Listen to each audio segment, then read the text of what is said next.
Hello, little goose goes and goblins. Welcome back to Ookie Spooky TV, where today we're going to be looking at the dumbest fucking corner of the internet. Something that you know that I love to make fun of and bring up on a constant basis.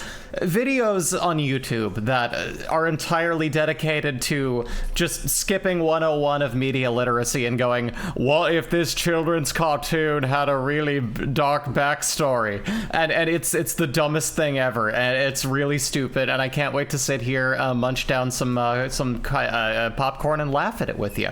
But for right now, let me first say, hi everybody, my name is Breezy. I've not been on camera lately because I've been doing a lot of the little voice stream, which, listen, I don't know if you've ever tried to run Choicer Voicer and a VTube studio at the same time. Not easy. Takes basically the CERN computer to do that. So since I can't do that, but now I can, now I'm here because we're going to be watching videos. That's really easy. Hopefully not going to be too bad on my processor, but that's the idea. That's what we're doing today. We're gonna have some fun. And also I hope that you're all doing really well out there. I am, God, where do I go with news today? No, that's TMI. I won't mention it. The point, if you know, you know. If you're in my Discord, you know. But I hope that you're all well. Let's go ahead and delve in.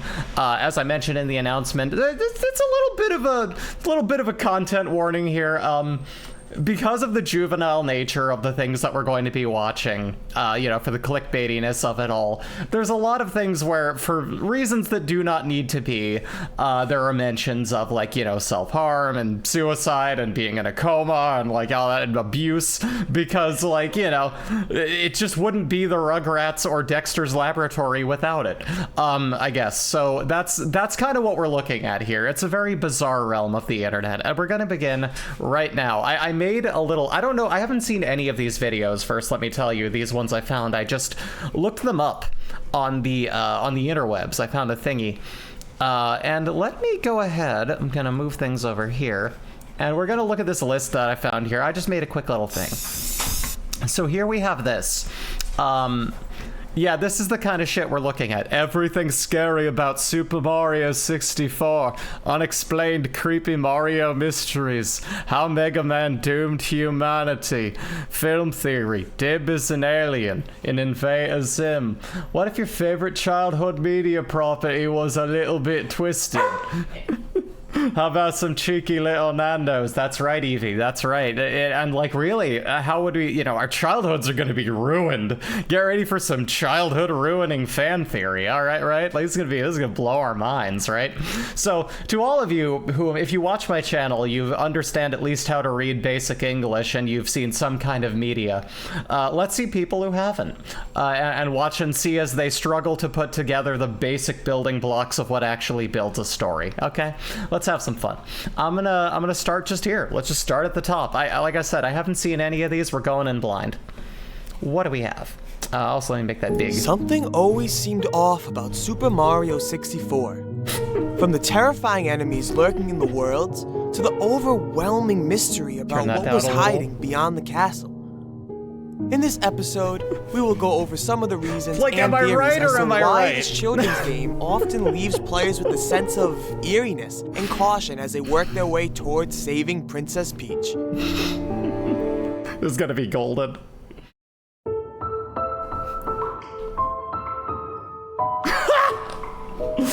Of course! Of fucking course! Great soundtrack, bro! God damn it. But yeah, this is gonna be great. Everything scary about Super Mario 64. The emptiness. While it may go unnoticed, the underlying tone of Super Mario 64 sets a foundation for the eeriness of the game. This is due to the colorful atmosphere it portrays. The entire castle, aka the hub, is filled with bright paintings, beautiful decor, and cheerful music. Uh-huh.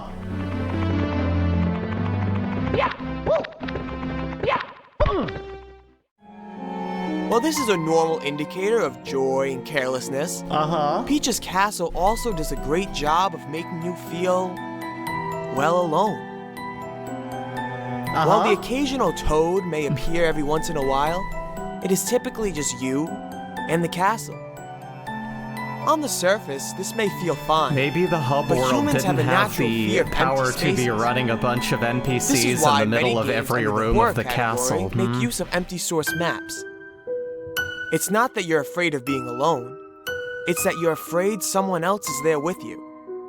Are you sure that's Here's a what... clip of someone walking through an empty source map. What do you mean? The environment is normal, but something just seems off. I don't feel like this applies at all.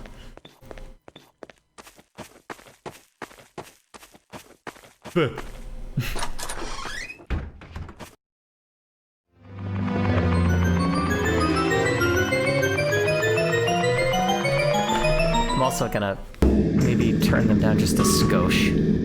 In case, God forbid, anything actually throws a fucking jump scare at us. Make this a little bit lower. Hi, looks like we are witnessing stupid today. You better Super believe Mario it, Hex. 64 features 3 heavy water-themed stages: Dire Dire Docks, Jolly Roger Bay, and Wet Dry World. While all goes the same for Wet Dry World, we're gonna move that to a separate category. So what makes Dire Dire Docks and Jolly Roger Bay so eerie? This doesn't cover what I'm trying to say, Well, so we're these gonna two put it levels over are here. actually very similar. They feature a deep and How you immersive doing, Hex? I water-based hope you're region well. to explore. I forgot, I need to put like 3 more tabs on your dangerous sea boots in creature that to image avoid. I'm doing. Both ships are large, That will be done but before I start empty, the flats and tomorrow the creatures morning. are typically frightening to be around. Some more than others, though. Big These eel all man. come together to create a presence of fear commonly known as thalassophobia. Thalassophobia is classified as a fear of deep bodies of water and the vast emptiness Are you sure that goes it's along that with it. deep? The I mystery don't think of that what was the could be purpose. is completed with what is found. That is why this eel is such a famous icon of terrifying attributes to children's This games. is so funny to me. The deep lake and open emptiness is finished with the exact thing that you are fearing. Oh my god.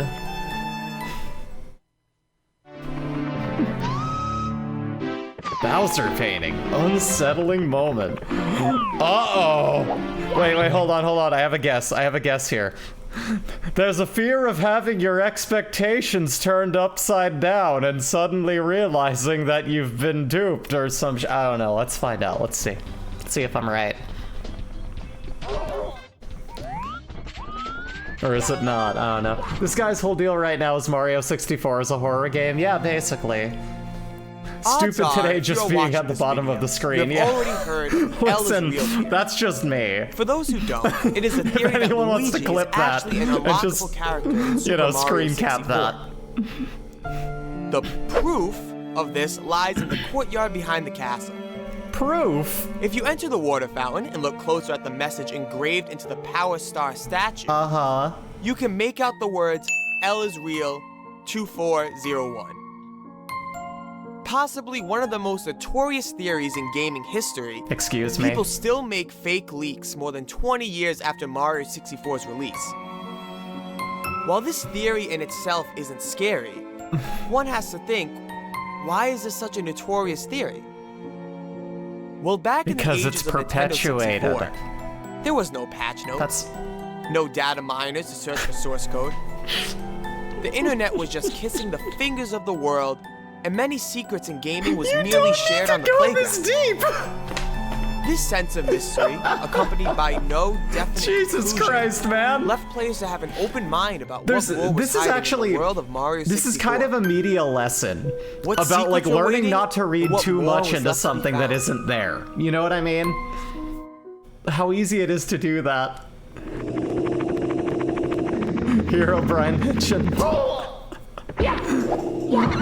I didn't catch it, I'm sorry. I'm so in my own head, losing my few remaining brain cells.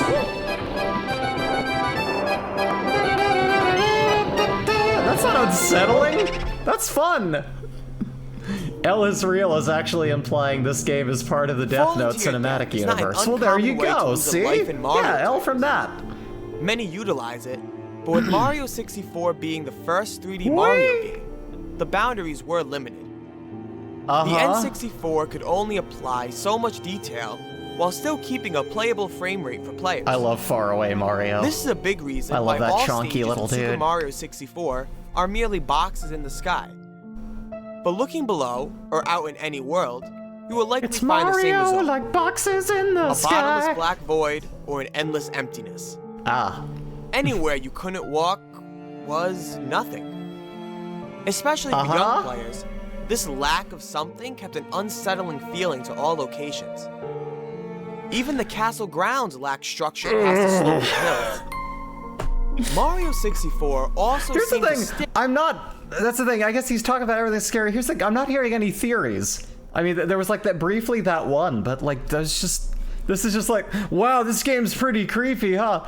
That's like going, there's no people in Tetris. This goes to tell us that Tetris is actually a post-revolutionary war wherein we lost to the Ukraine, and suddenly the superpower taking over from Russia destroyed the entire planet, and the only thing left is aliens dropping, you guessed it, massive blocks. No, maybe it's just a fucking game about blocks, idiot. Anyway, I love this. Let's move on. This isn't quite what I need it to be. There's more to this. There's probably some good for this stream vids on Herobrine. You know what? I'll have to check them out if I haven't like just seen their videos here and popped them on here. We'll have to check them out. Mario Mystery. Okay, I already saw that. Okay, well, let's find out game theory. It's game theory. How Mega Man doomed humanity. Okay. I'm curious.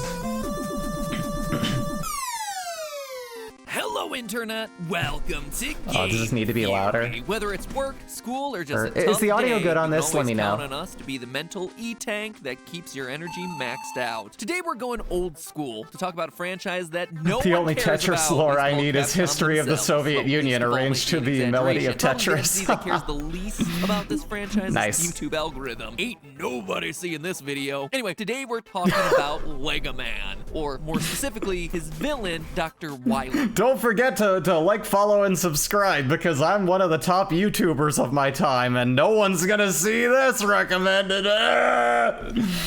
Dr. Wowie. Dr. Wily. It's Dr. Wowie.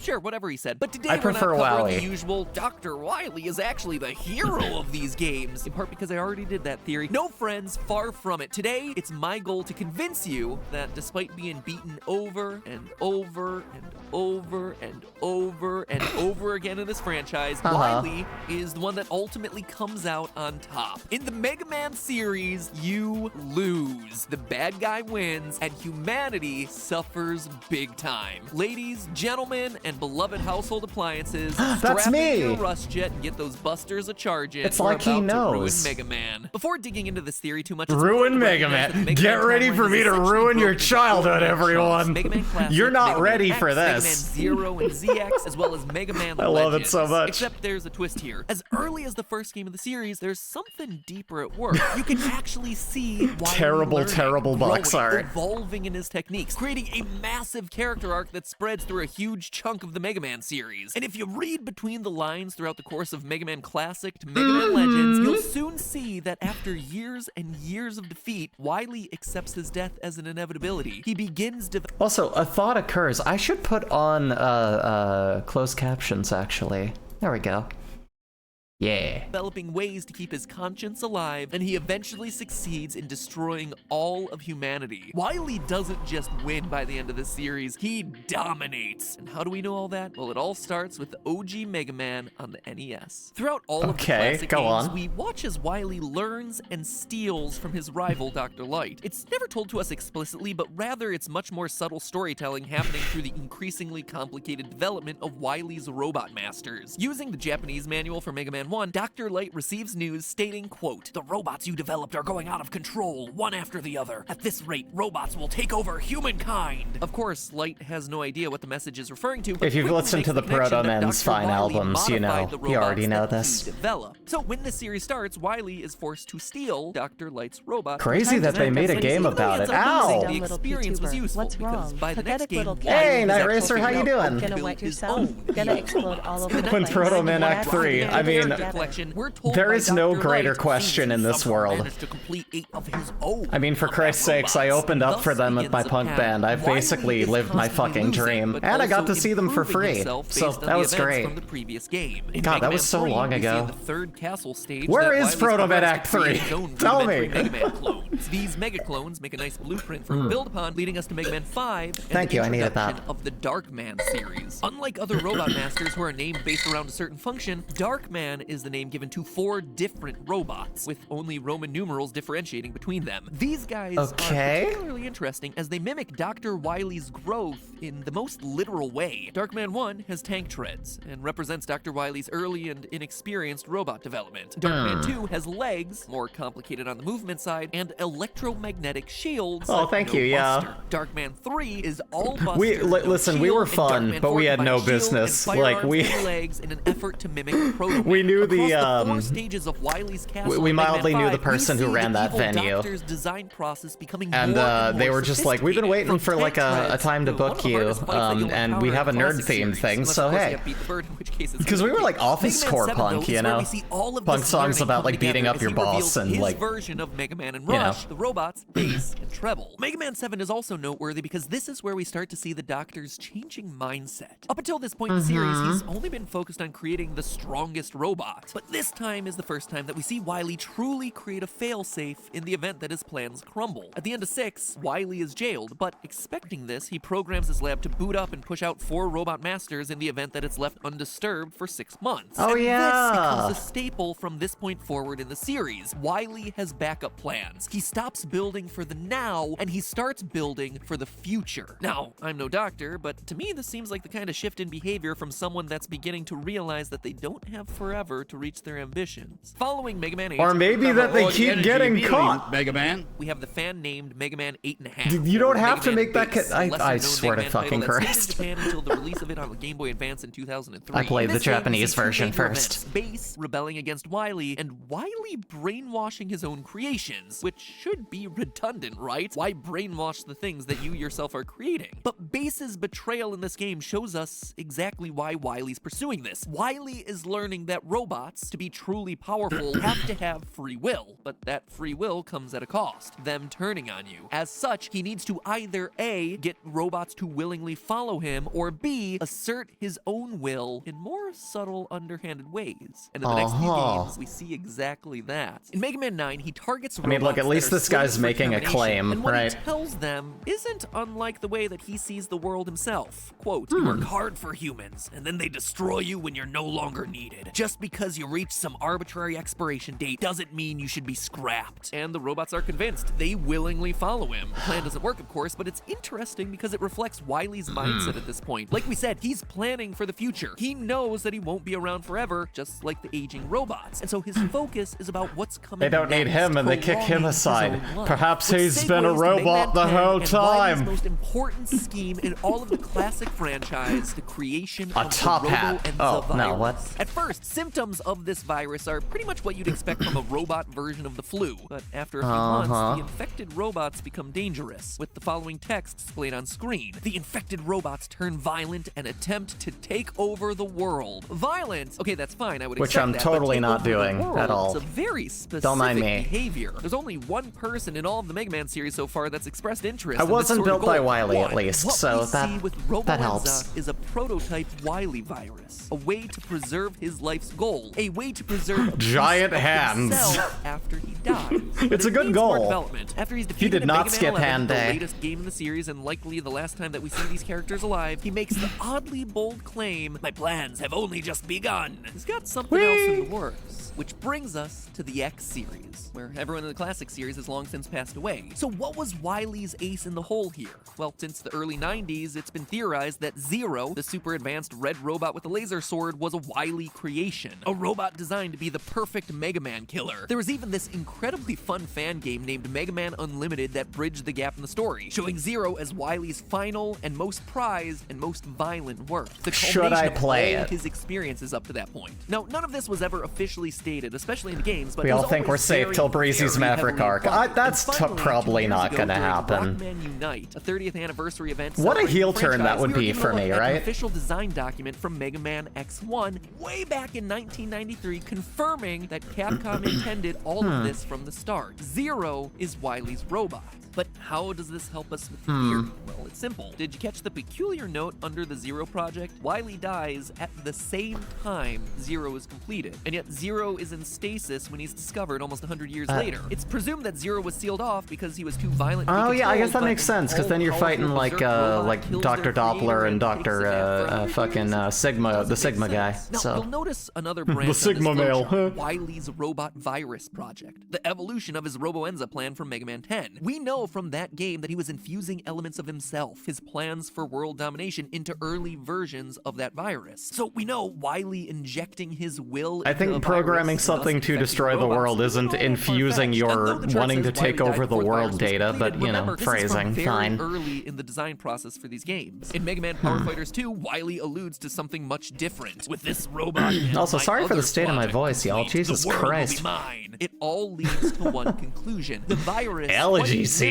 literally is Dr. Wily. His consciousness or his will or something like that. It's infused into Zero and Zero Stasis Pod, waiting to be unleashed onto the world. Now, that may seem like a stretch, but consider this. In a cutscene of X4, we see the classic Wily W flash across Zero's forehead just before good guy Sigma shatters it with his giant Reploidy fist. Zero is taken to the mechanic, and when he wakes, he's totally cool. He's a changed robot. But you know who suddenly has a taste for violence? Sigma. Wily, via the virus, has passed from Zero to Sigma. I know that the flowchart says that Zero being built to be bad is made good by the evil virus, and so two negatives equal a positive, but that seems, well, it seems kind of dumb. If that were true, That is at least why interesting. would the switch from bad to good in Zero happen? Like, I'm gonna be Sigma real, I smashing didn't the really crystal on his head, follow- the housing point I of didn't the really Wily follow the virus. lore. And likewise, why would I just Sigma, enjoyed all the good little, you guy, know, suddenly become the big bad little video shortly after snippets this of moment, horrible as though voice the Wily acting. consciousness is transferred between these two robots, or that Zero housed a more concentrated version of the Wily virus. Also, how Passed on to badass is Sigma. Zero? And yes, as an aside, Seriously. I know in Mega Man X5, Sigma alludes to meeting an old man that's likely Wily, but that wouldn't make sense with anything Very else established bangable elsewhere in the twink. series, and is more likely him either referring to visions of Wily or potentially our next big villain of Dr. Wile. Anyway, from there, the virus comes to be known by many names and evolves throughout the X series, from the Maverick virus. I must to annihilate Sigma that virus, sexy to the Zero twink. Those virus, games but in rocked. reality, I gotta be it was real. always Fuck, Mega Man Wily's Zero was so virus. hard. For further proof, just And look like, at if you Sigma's don't, behavior once he gets infected. if you In don't beat X2, the levels, Sigma you run out of attempts to time. Like, I hate the Zero, time who's limits good because now, I'm to so fight bad its at those backs. He's games. reprogramming a So good it's robot like, to join the man, bad I guys. gotta play with Exactly like save what Wily states to did get back through in Mega those. Man I can't. 1. It's In fucking Mega Man hard. X3, Dr. By the time you learn a Doppler is the main boss, it's bad too guy, late to fucking only be fight them, you revealed know? later that he was being manipulated by Sigma. It's a direct Also, real parallel quick, I'm to gonna go Wily's ahead plan and, with Dr. Cossack get rid of in Mega my Man preview 4. here. There we go. Sigma, throughout the series, is recycling Wily's old plans, as if he's the same guy playing by the same old playbook. But okay, in this theory, I promise to show that Wily wins. How does that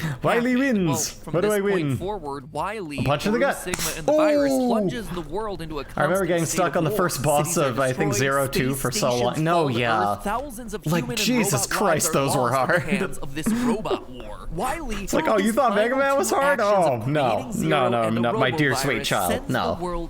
Check this shit out. Years of bloodshed. In order to defeat the virus once and for all, Playing that on my little Game Boy SP, getting angry as a little kid, like, it's too hard. This game's too hard. I'm gonna go back to playing fucking my Metroid game. The Mother Elf. This elf I love the destroys Metroid virus games. I once keep and going for back to all, them. Ends the Maverick Wars. Hooray, hurrah! It would seem that Wily's I influence really has come to didn't an end, absorb a except lot for of one this son. lore. I gotta be Elf real. gets I corrupted don't by think I another played evil this far scientist in. named Dr. Wile. No relation. Or is there?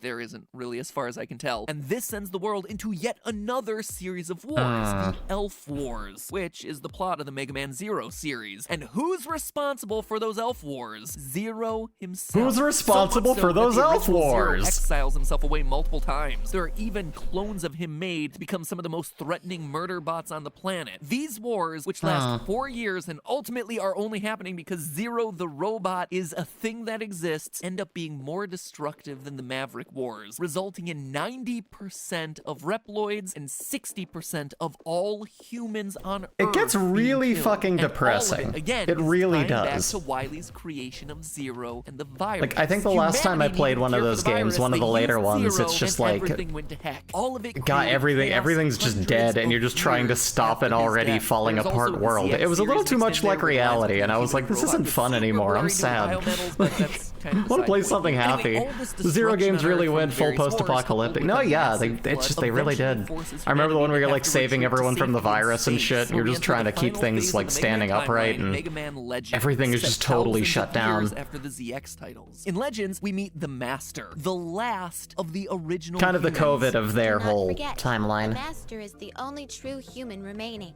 Beyond him, every other human Best in girl. existence is either dead or has been fused together with biometal robot parts to create what are known as carbons. We eventually watch as the Master dies, meaning that the final purely human character in this universe is dead. That leads us to the main choice of the game, the one Mega Man is tasked with in the ending of Legends 2. Does Mega Man allow carbons to continue living and leave I humanity never played dead, through or Legends. does he activate a system that eliminates all carbons? What do you say, so y'all? Should I do it humanity at can some be point? reborn once more?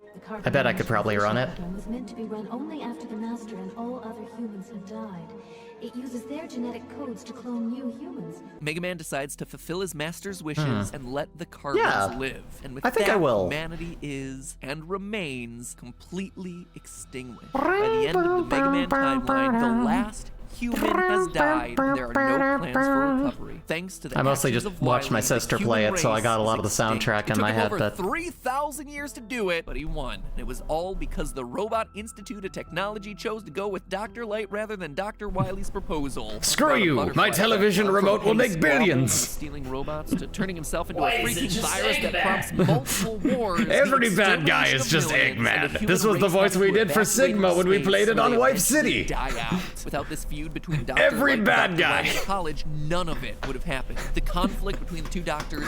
Have y'all ever noticed that? Have y'all ever noticed, like, if you watch, like, an anime, it's like, oh, this is a weird goblin or an alien, and it sounds like this, and it's got, like, the evil guy who sounds like this, and you got, like, the male protagonist who sounds like this, and then if you watch, like, a serious male protagonist and an alien and, like, a bad guy and, like, several other things and, like, an English dub, if it's not the Japanese dub, it's just like, we all sound like this. It's just like everyone is the Bat.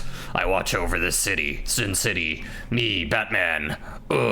I'm Rorschach. It's like, we get it, all right? You need another voice. You need another voice. Of making Zero and the virus had ripple effects that were felt thousands of years. I like after his Japan death. having, Just like, goes you to show know, that in the end, unknown despite entities being everything more Dr. like, Light did to woo, keep like Wily's weird evil than at bay, just it Satan, really you know. prolonged the inevitable, but frankly only made things worse. Sounds like carbons are Dr. just Wily's humans with extra plan robot at the end bits. of Not a Mega big Man deal 11 that the really last was human the is gone. ticket for Yeah, a yeah. one-way trip to Yeah. extinction. And to rub it in even more, Humanity Mega is Man fine. Legends 2 It's ends just with Mega Man too much stuck of it in has space been with co-opted no way to the get point that I home. just So don't he think even that society succeeds as a in whole, taking as the we know blue it, can be bomber out of fixed. the So it's like, you equation. Talk know, about killing two birds a with little bit of a one stone. reset. So Give it theorists, another go. do Why yourself not? a favor and keep all that in mind the next time you and your overeager friend are Like, applying most for people are research good, it's just, grants. what are we Someone gonna tells too do, much right? and they Yeah. just might end up destroying the human race. But hey, that's just a theory. Yeah, bombs don't hurt, spikes instantly kill. Theory. Thanks for watching. Ooh, and if you want to see some really old cringy content, we've only actually done one other episode on Mega Man. If you want to watch that one, Okay, it's well, see, old. I there haven't at least watched he it in a was long time, making so I some make no claims, promises, so that's, but you know, that's all right. But I'm not here for anything that could be even remotely considered decent. Like, we want stupidity. Let's go here. Of all the characters I've ever done theories about, perhaps none is more hashtag relatable than Dib from Invader Zim. My name is Dib It's more that there Membrane. doesn't seem to be I'm much of a 12 difference years between old, carbons and and pure I'm all that difference stands between humans, Zim I mean. and the annihilation of our world. I think that's the first This game poor theory kid's a video I theorist after watched. my I own don't heart. remember Oh, what sure, mine he was. I think that, sounds like, a Courtney raving showed me that. lunatic, but he's proven time and Y'all time don't again know to be Courtney, right about unless some of the you've seen him universe's pop up on greatest one of the Live City mysteries, streams, I including guess, the but- existence of aliens. Actually, a couple of you do, but, you know. Who sees the alien sitting in class? Right there! You're crazy. What about his horrible green head? It's a skin condition. Plus, he wears a cool jacket. You all know how I feel about cool jackets. Cool jackets. Hello, Internet. Welcome Also, to this is just a Film dark Theory, cartoon. the show that's basically me It's pulling made by a dib guy for who like made a 15 comic called minutes Johnny every the week. Homicidal Maniac. Good read. that all the Very things I've fun been little saying are thing to look actually back right. on, As you might and, be you able know. to tell, today's theory is all about everyone's favorite invader, Zim. I am Zim! I am Zim! I love him. He's the best. He's my After the loser. original Netflix movie Enter the Florpus came out in 2019, I wanted to do a Zim theory, but nothing I thought of at the time worked out. And yet there was something there, something that stuck with me in the back of my mind like some kind of small, insane robot. But then here at the top of the year, it all finally clicked. It clicked!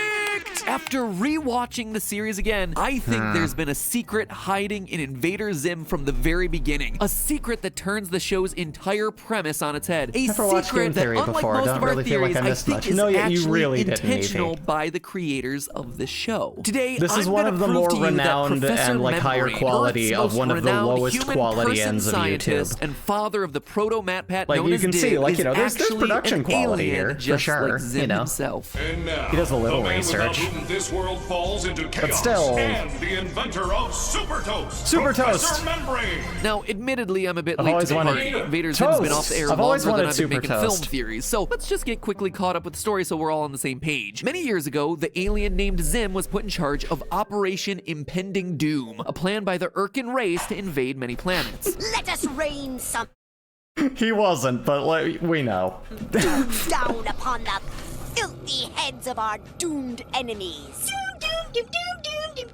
Bad news is, Zim's enthusiasm was so overwhelming that he launched his attack on the home planet. But sir, we're still on our own planet! As a result, Zim gets banished to the planet Food Courtia, where he's set to serve fast food for the rest of his life. However, when he hears of Operation Impending Doom 2, he decides to quit being Alright, there banished we so are. he can lead another invasion. The Urkin Society is led by their tallest members, known as the Almighty Tallest. When the Tallest see that Zim has returned, It's they like decide normal to society. really get him There's out a of lot their of, like, hair you know, and send him to an tight stigma. unknown planet, later revealed as Earth. When he arrives at Earth, Zim attempts to blend into society through some unconvincing means. While most people accept that his green coloring is just a skin condition, one of Zim's classmates, I still Dib, have my sees Gur right beanie. through the disguise. It looks Dib, immaculate already and obsessed still with the properly paranormal, fits me. loses I don't know his what mind quality they trying were to making prove these Zim's of, true but holy identity. shit, Throughout man, the entire like- process, though, his own father, Professor Membrane, Really stands good. in staunch opposition to his son's efforts. So I find you here, son. You know not to use my tools for your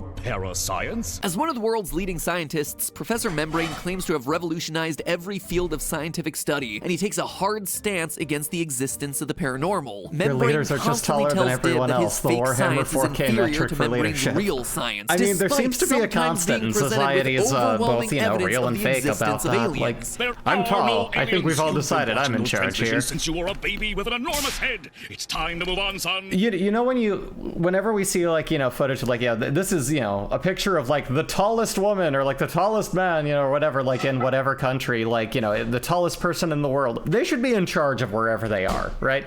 But specifically if they are the tallest woman.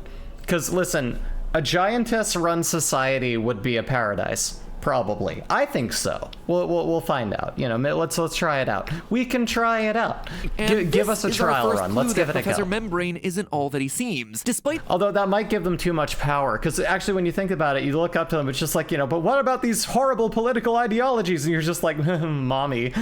Oh no, you've all been brainwashed. Oh having god. a clearly scientific mind, he I don't know, there's absolutely risks, but I'm willing to refuses try acknowledge anything new. any evidence of alien life. Beyond the typical things that other Earthlings write off, like Zim's appearance, Membrane is confronted directly with aliens and alien technology multiple times throughout the series, but repeatedly chooses to ignore it. In the episode Bloaty's Pizza Hog, which was FNAF before FNAF existed, Yeah.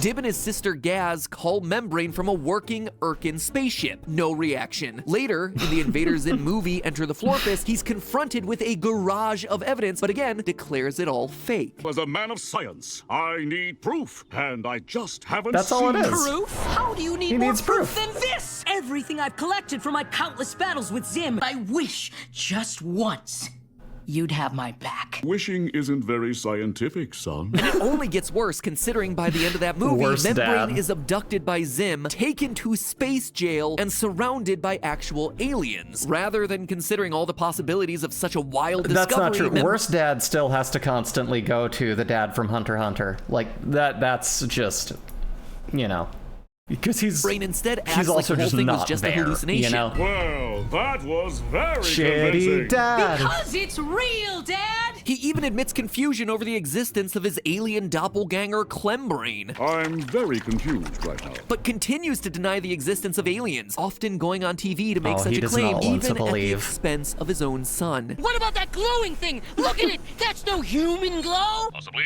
a weather balloon. Or swamp gas. It's almost like he's trying to keep the public in the dark about aliens for some reason. Now, one obvious reason for this could be that Membrane himself is an alien. First, let's look at his character design, it's shall we? so He wears a reachy. face-covering lab coat No. with goggles at all times. And I do mean all times. He's been dressed this way since he was a child. I asked Santa to bring me 12 Is there cases anything of cuter than Baby 238? Membrane, though? It's very similar in look to what Is we see there? members of the Come Urkin on. race wearing on the mothership. Tall-necked collars to hide the bottom of their faces. And It's the a goggles kind of would mask. presumably hide What his are you alien talking eyes. about? It's also worth noting that Membrane happens to have the exact same hairstyle as Zim's human disguise, which the wiki refers to as a shark fin haircut. Coincidence? Maybe, but perhaps most tellingly of all is Membrane's lack of ears. The show makes no small deal about He's just Zim's wearing lack a of fucking- ears, his identifying him goggles as an go over alien. his ears. What do you mean? ears. Is that part of your skin condition, Zim? No ears? Now look at Membrane. Yes. No ears. Maybe they're covered by the goggle strap, but that would just make it really impossible to hear anything and also be super uncomfortable. No, it is much more likely that his ears are just Is it much gone. more And likely? here's the kicker. Is The it? one thing that goggles can't hide is Membrane's lack of a nose. Nothing is there on his face. And we I know don't for know. a fact that something is drawn in the other characters. All the other characters on the show have noses except for, you guessed it, Zim, the alien. Even the strange way Membrane chooses to emphasize words feels very much like the speech patterns of our do we favorite explain alien, Dib, then? Zim. It has been 1 day already, and the cure for pigmouth still eludes me. Visitors, I have a mighty need to use Use the restroom once again. Now let's talk about advanced technology. The Earth of Invader Yeah, Zim this guy seems does to be not set in the understand early cartoons at all. 2000s based Not on the even gravestones slightly. that we see in the series. And yet human society appears to have much more advanced technology than you would expect from that era. Why? I was definitely Well, it like seems one to of be the coming kids that, from like, you know, Membrane Labs. Vasquez probably made fun of. Better everything. Throughout the Where show, we're it's shown just that like, Professor Membrane is a I'd be combination out of here Steve buying all Jobs, the Gurr Elon Musk, and memorabilia Nikola and shit. Tesla, revolutionizing almost every facet I of won't stop, technology on damn it. Earth, and setting trends while he does it. The whole ignorant world watches as Professor Membrane prepares Cheap to energy make the drink. greatest Keep me announcement going he's strong. made since last week. So, is he just smart, or is he actually an alien? We see that Urkin technology far exceeds that of modern Earth. Even an idiot like Zim can create a time travel device with a lab down in his basement, and he Okay, shows but if a Dib's clear father is an disdain alien, for Earth technology. doesn't that make Dib half alien? Actually, this guy does not understand And we words. see He's that just much of flapping his Membrane's mouth. It technology just is sounds happen to significantly be more coming out advanced in than the coherent average sentences. Earth tech. Even That's things like his kitchen YouTube. appliances are That's what I either realized sentient or recently. Is that's just what potentially YouTube deadly. is. Take them out of the can. It's a billion people who, again, have skipped like Media Literacy 101 and say complete sentences, and then you watch them, and if you're not paying attention, you're almost like, oh, they have a good point. And listen, we're not paying attention. We're busy human beings. We've got shit to do. And then we sit down and we throw this on because we're tired. We're half paying attention on our phones because we don't have the energy to fully dedicate anything to anything anymore. And then this guy talks and we're like, oh, that's neat. But that's all it is. He's just talking.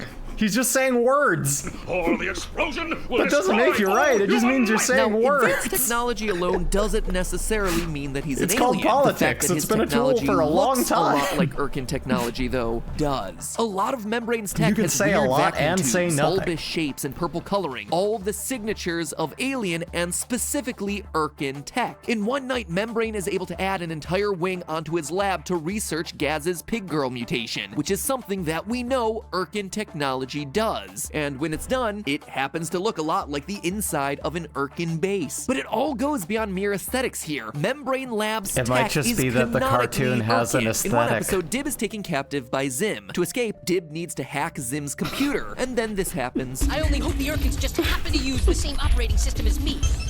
Yes! That's right, the Urkins use the same operating system as Membrane It's OS, a his joke! father's computer It's a system. fucking How could joke! the Membrane operating system interface match perfectly with Urkin tech unless Membrane himself knew about Urkin tech in the first place? Heck, how could Dib have found any Jesus operating fuck, system man. that could interface with alien technology unless there was already aliens on planet This dumb Earth? little joke just that they leaves us threw with in one for a question. half second. Why would It Membrane must be here lore. if he was indeed an alien? After all, the Urkins only sent God. Zim to Earth's location location to get rid of him. In the pilot episode, we see a post-it note on their board where Earth happened to be. So If they they're must have had evil, an they're idea definitely that using like something was out Macintosh there, or something. but they never got any hard evidence that it actually existed. It seems to me like they've sent someone to Earth before, and I don't think it was on a mission of invasion, and they never heard a report back. One thing that we haven't fully explored yet is that Irken society runs on hunt. They sent him to the middle of fucking nowhere, pretending there was a fucking planet there, you idiots. Two taller Irkens are in leadership positions, and Well, idiot. everyone I guess I'm else is just- much shorter. You'd think that everyone- there'd be a everyone bit making more this variability claim. in the Irken No. race, but there What do you- really what do you isn't. Right mean? now, you just I have love the two that are balloon. That's really very tall, whimsical, and everyone you else know. who is just really short. There aren't any in the middle. This seems to imply that the tallest actively cull out other tall Irken to make sure they stay in power. Now, Professor Membrane is quite tall, maybe even taller than the tallest. My theory. The Irken army has decided to eradicate the middle class.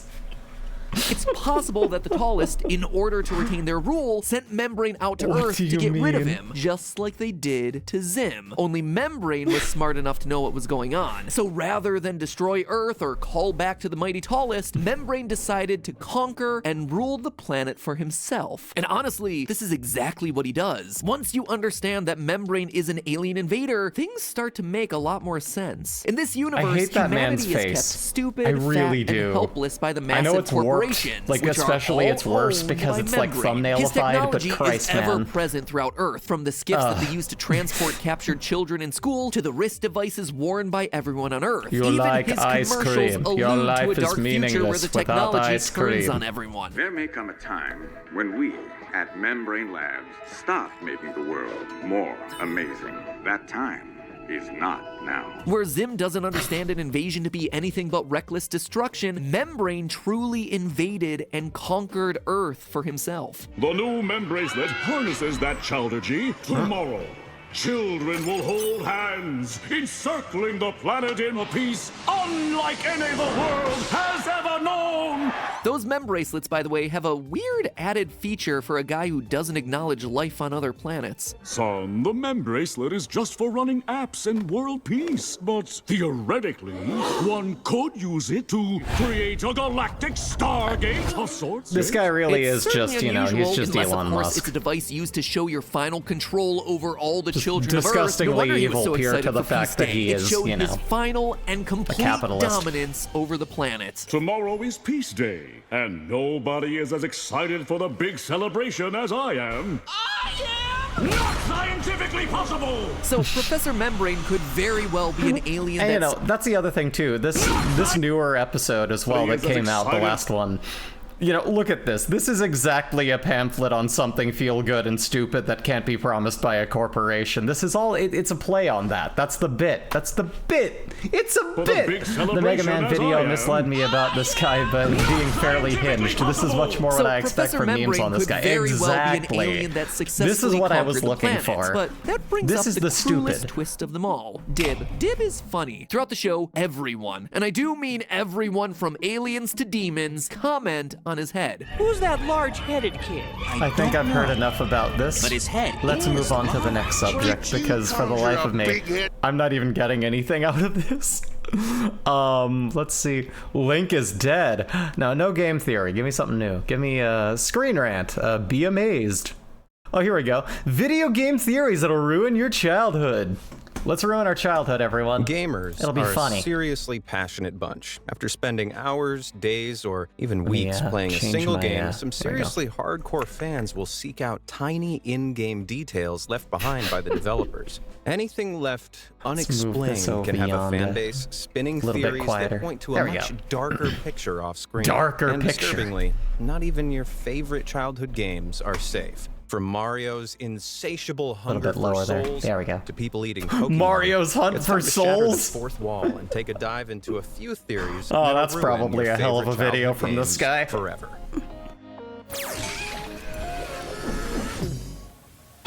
I even hate his logo. Freaky Fall Guys.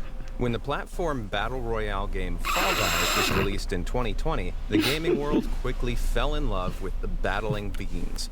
They raced through a glorified mini golf course, knocking out competitors as they go, all while dressed in a wonderful wardrobe of costumes. But some players noticed that the costumes didn't fit the way they expected. This one, for example, revealed the slim shape of the bean's head through the face opening. Now, most people assume the bodies of these beans fill out their suits, but this indicated that they're actually more stick-like. With that in mind, fans started to wonder what was really going on underneath the onesies. Are Fall Guys squishy, stick-like beans that can stretch out of their suits at will? Or maybe what are you the talking bulk is made about? up of Did extra anyone body ask parts that? so that they can crawl out of their face holes like true-to-life nightmares? This is what I'm talking about. This is what I'm talking about right here. This is the absolute fucking gold. Like, there's limitations to hardware graphics, and with this, they needed to make like a general shape to fit a billion different things on. It looks kind of weird. Could it be like 10 other fucking things? No, it's a fucking... as that was, it turns out that what actually lies it's an beneath the Amogus suit in a death is race. Much That's all it worse is. than any fan could have imagined. To one-up the community, the game's senior artist mocked up this flesh-crawling interior view of a classic bean. This is not okay. It's the best. Stop now. I like The that head one. is suspiciously Everyone human, looks like that but on the neck, inside, right? Legs and torso are so distorted, it's hard to tell where the humanity ends and where the nightmare begins. This is the end result of being on that phone. Nothing about it makes sense. I mean, how does that bent spine support all its weight? How do its hips move without sockets? Many people theorize that the neck got that way, peering over at a constant feed on your phone. The eyes constantly having to look up from it at the same time. The skeletal nature of things left themselves like that after the way that phones were. But even still, the eyes needed to look forward and adjust to it over many hundreds of years. The hip bones are entirely fucked. You may have noticed in recent years that people have been having more hip problems due to immenser amounts of work and less likely having the means to heal between times of working. All of these things are signs that like you could just say anything. Where am I going? There we go. You could just say anything. You can just point at a thing and go, this is that. How does it's easy. Work it's like you could just say words and they don't need to mean anything. I've really been failing at YouTube, you know, like they also confirmed I don't know, that the it's a lot beans easier. Are all about this is all I need to do. Tall. I don't know about you, but I miss 15 seconds ago when I didn't know this man-sized monstrosity existed. If you want to take your mind off of what you just saw, try doing something I want to see porn of it. unrelated real quick. Oh, I know. You can hit the like and subscribe buttons down below. That's much better. No, I'm good. Nice, thank you. Safe, normal buttons that don't look like they're growing out of stalks. Oh, no. Now I can't unsee that either. Let's just move on, shall we? Please, make your point. Peak anatomy. In 2020, a year where a worldwide pandemic Speaking left of a lot of Amogus. people craving social interaction, one game rose into the limelight. Not because it connected people, but because it let them kill each other. In space. This is Among Us, a Still not social the first game to deduction do that. released in 2018, where each player completes tasks on a spaceship through their brightly colored astronaut Anyone want to avatar. play However, UT there's an 2K4 imposter with me? among us. Anyone? Well, them, who kills off Get a LAN crewmates party before going? the tasks are complete. BreezyCon As they fall to the 2025? ground, though, their bodies expose a single bone at their core. This brilliantly bizarre anatomical feature has led some fans to theorize It's called that a these aren't minimalist human astronauts. style. Instead, they're alien creatures that It's contain a cartoon just one long bone, like a sentient. If you're in a cartoon and a bomb blows up the top half of you, they don't want to draw an entire fucking skeleton. I'm not. You can't talk sense into these people. Though He can't even not hear me. every I'm fan talking to a buys into video. the lone I'm getting bone stupid theory. by watching Some this. have pointed out that the characters have little oxygen You're poorly packs, so educated. they must You're have talking to a rib cage television. to support their lungs. But in an update from January 2021, one of the new maps had a small detail pinned to the wall. Lo and behold, it was the lone bone, hung up like an anatomy It's a chart. joke! And while this is literally the backbone of the internet's understanding of the crewmate's skeleton, the rest of their anatomy is a total mystery. Considering what happened last time fans questioned a Brain rot bean-shaped is being's just anatomy, beautiful. I'm happy to leave Just this amazing. unanswered. Pokemon problems. Oh no! Nintendo's popular Pokemon game series started off as an 8-bit adventure. Is this going to be the PETA claim? Has exploded into a world of vibrant colors and warm characters. But several fans believe this might all be a smokescreen for a world that's actually much, much darker. For those who've never played, you collect these adorable little monsters and battle them out, ordering attacks that make the opposition Are there people Pokemon who've never faint. played Pokemon? Although I mean, I know the word factually, faint here yes, but is just a very nice way of saying you've beaten them unconscious. That on its own is pretty horrifying when you think about it. It's Though a lot it's no like big a deal. dog You can always fight, heal isn't your own it? Pokemon at a nearby Pokemon Center. My mom. But I guess that's always true. might be Yeah, the mine wrong too. word if the That's fair. infamous Lavender Town scene has anything to go by. In the first generation of internationally released games, Pokemon Red and Blue, you, the player, enter a town that's accompanied by this very sinister tune. remember the theory While that this was suppressing causing your kids to commit goosebumps, suicide? You have to climb Pokemon Tower, a What if I skyscraper told packed you with I genuinely believed that to be true for like a stupid amount of time? Like, there was another one. I read the copy pasta about the like stay awake gas in the Russian experiment to like see what happens if you keep humans awake forever. And I didn't know it was a copy pasta, and I thought that was real for years. Seriously did. And I think that that actually speaks to like the lack of like general education in the US system, that we hear that something happened in like, you know, a farther away land and go, no, yeah, those people are weird. I don't know anything about them. They probably did that. No, they didn't. Everyone knows them because other countries speak 2 languages at least and know how to fucking read. But I'm sitting here like, whoa, these things totally happen, huh? That's crazy that they did. I'm glad they changed the thing in the game so that doesn't happen anymore. hundreds of gravestones. Me, a not genius. For humans, but for Pokemon. I It's hate here that grimdark you meet your Pokemon longtime shit. No, rival, yeah, it's the Gary worst. Or Blue.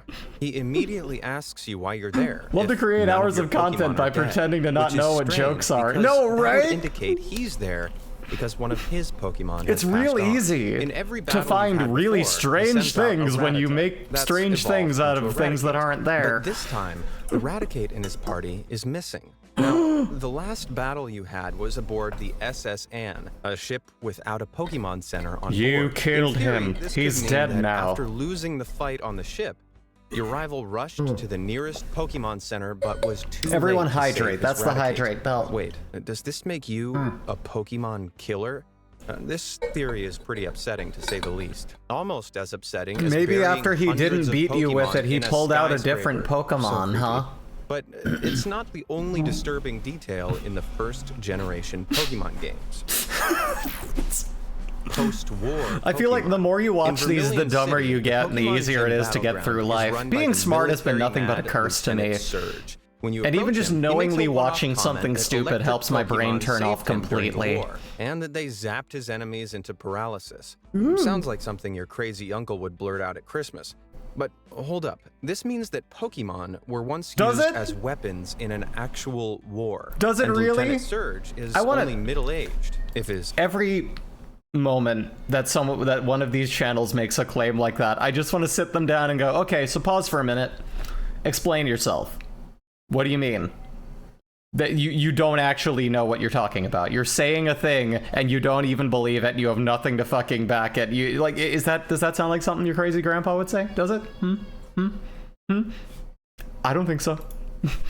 hairdo and high-waist I trousers want to or anything interrogate go by. this. So it Nice must butt. have been He does have a fairly nice butt. recent Surge got a war nice at butt. that. This would indicate that the Pokemon games are Little set too in a mask for me, though. post-war world, where I the need like Kanto I need a region suffered femboy, a Cloud, a huge number Sephiroth, of a casualties. Zero. It'd go a long way to Zero has explaining the why robot there's vibe so many too, so like, Pokemon centers and a lack of like I'm older mostly male lesbian, but listen, I'm bi characters for the throughout right game. for the right This might times, be where it's why like, the character only has a mother Gabri and no Ponte father, back in and his why there's no mention of your high rival's time. parents at I'd any point fuck in the him. game. In order to wipe out an entire generation of adult Pokemon users, the theory follows You realize that this war Raticate is must mid. have been I mean, that huge. Although part it's really unclear seems who the enemy fairly was. realistic. Another No, yeah. region, perhaps? Maybe That an last one seems untamable okay. legendary Pokemon? And while Nintendo has kept quiet about this mysterious conflict, I quiet wonder about if this they've got plans secret. to release a game that'll let you play as part of the Pokemon War. I mean, how cool would a Pokemon crossover with games like Call of Duty or Battlefield be? Pikachu, I choose you. In 2016, the Pokemon Wars were fought between Pokemon Go players and people in traffic trying to avoid said people walking into the street. Lo and behold, the vehicles won. The enemy with Thunder Shock. Yeah, great job, Pikachu. Now teabag him. Coughing fit.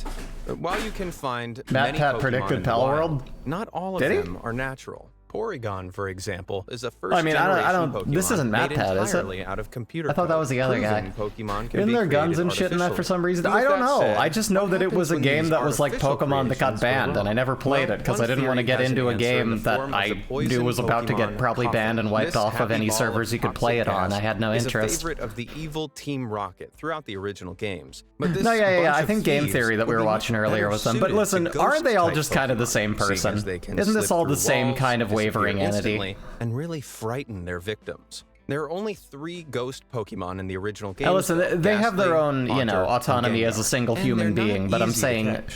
Unable when you're to get someone their doing hands this on them, YouTube, what if you're just Team the same Rocket had guy. attempted to Like create their own your persona ghost-type is not Pokemon your own. by genetically engineering gas particles Literally from thought we were still poison watching. Pokemon Yeah, and exactly, forcing them into exactly. Same bulging shit, balloon same shit. constructs Every one of similar them. to ghastly shape. They brought this floating, coughing creature to life. It clearly worked at first, but when they tried to evolve their creation into a Haunter shape, their plan went sideways. Instead of growing a set of I hands can't, like I Haunter, can't. the resulting What do you wheezing mean? grew more heads. The smile of this tumor-ridden horror was What do you replaced by a mean, look man? of constant pain and misery. And, as its name suggests, it was even struggling to breathe.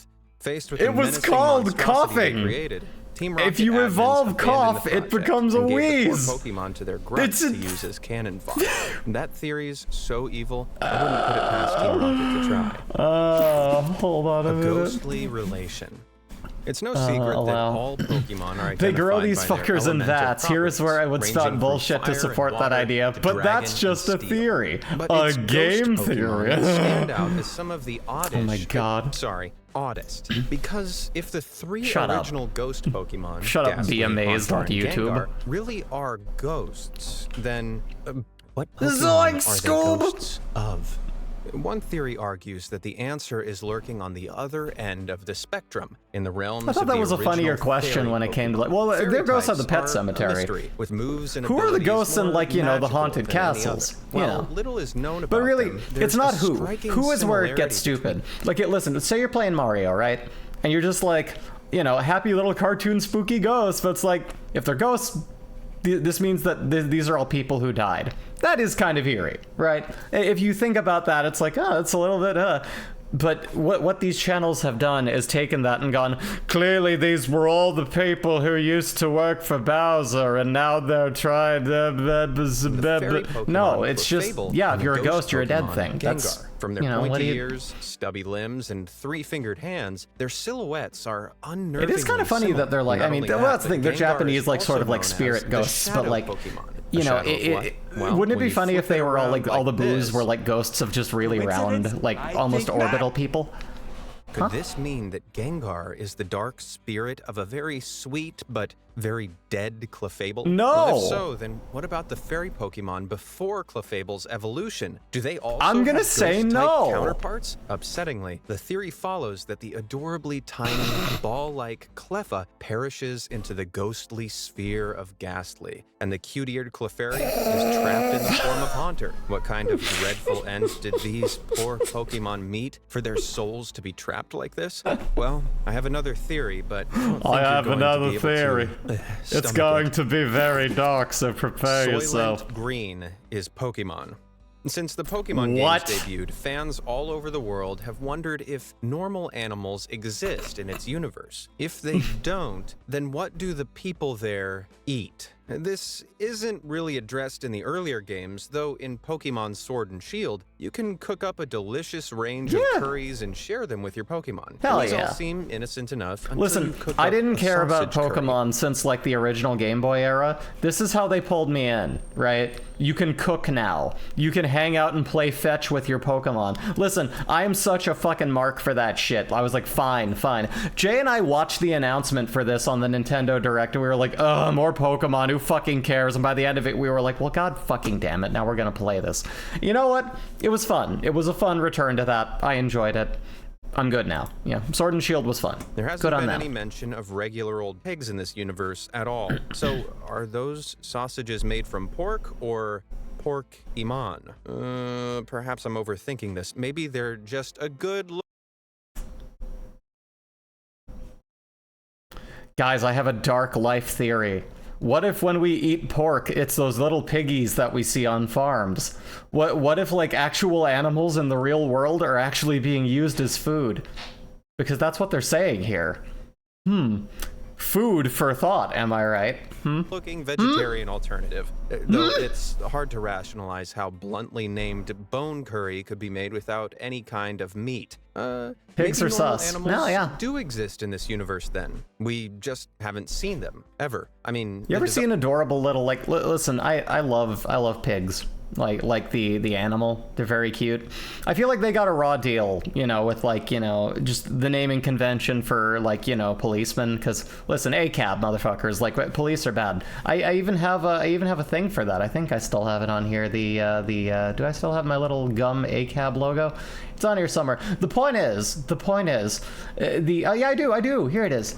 You know, pigs eat fat dick, but I love pigs. I love, like, Pigs the animal, and I'm just like, man, Pigs the animal got a real raw deal with that, right?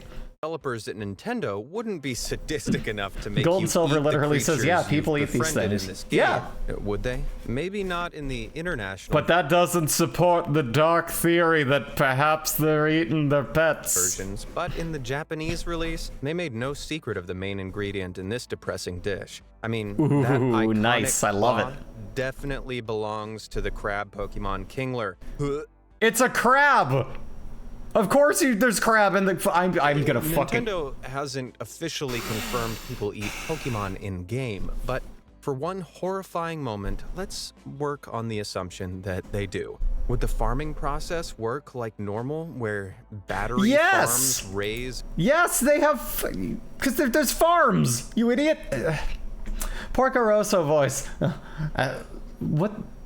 Who is that again? I'm sorry, I've already forgotten. Like, that sounds familiar, but I feel like I've forgotten who that is. I'd rather be a pig than a fascist. Is that someone from, like, Mother 3? Where the fascists are just pigs? Let me see here. Jay says I can't make that noise in bed anymore, so I'm gonna have to pull back on that. And breed Pokemon as livestock? Maybe certain Pokemon species, like those close to cows and pigs, are bred to Your dark theory is that the Pokemon world with pets and with eating animals works the way that the current world does. That's not a dark theory, that's realism. Food. What if after they've been from animes? What's harvested, this? Farmers save on the costs of raising new it's a Ghibli Pokemon thing. and All restore right. them through Pokemon Center technology.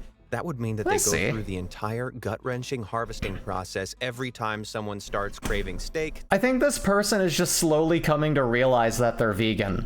You know what I mean? If this seems that strange to you, maybe you're just realizing that you don't like the industrialized food systems that happen to, like, otherwise living creatures. If you're finding a dark tie between those, that might just mean that you want to be vegan, and that's fine. But that's more a detriment on, like, the world we live in than it is the Pokemon world being any different than that. Seafood or sausages, even though this is... Are there people who actually just sit down and watch this and earnestly feel like it's saying something? Like, does that exist? Is that a thing?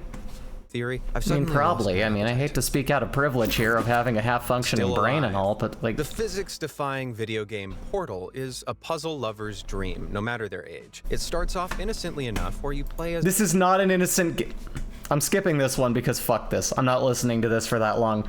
It's not an innocent game. You're listening... That's a dark game. That's a very dark and systematically horrifying game about, like, a fucking technology thing. Like, it's bad. Anyway, fuck that. No, I want to see the 2016 games, or whatever the fuck this is. Sonic's shoes.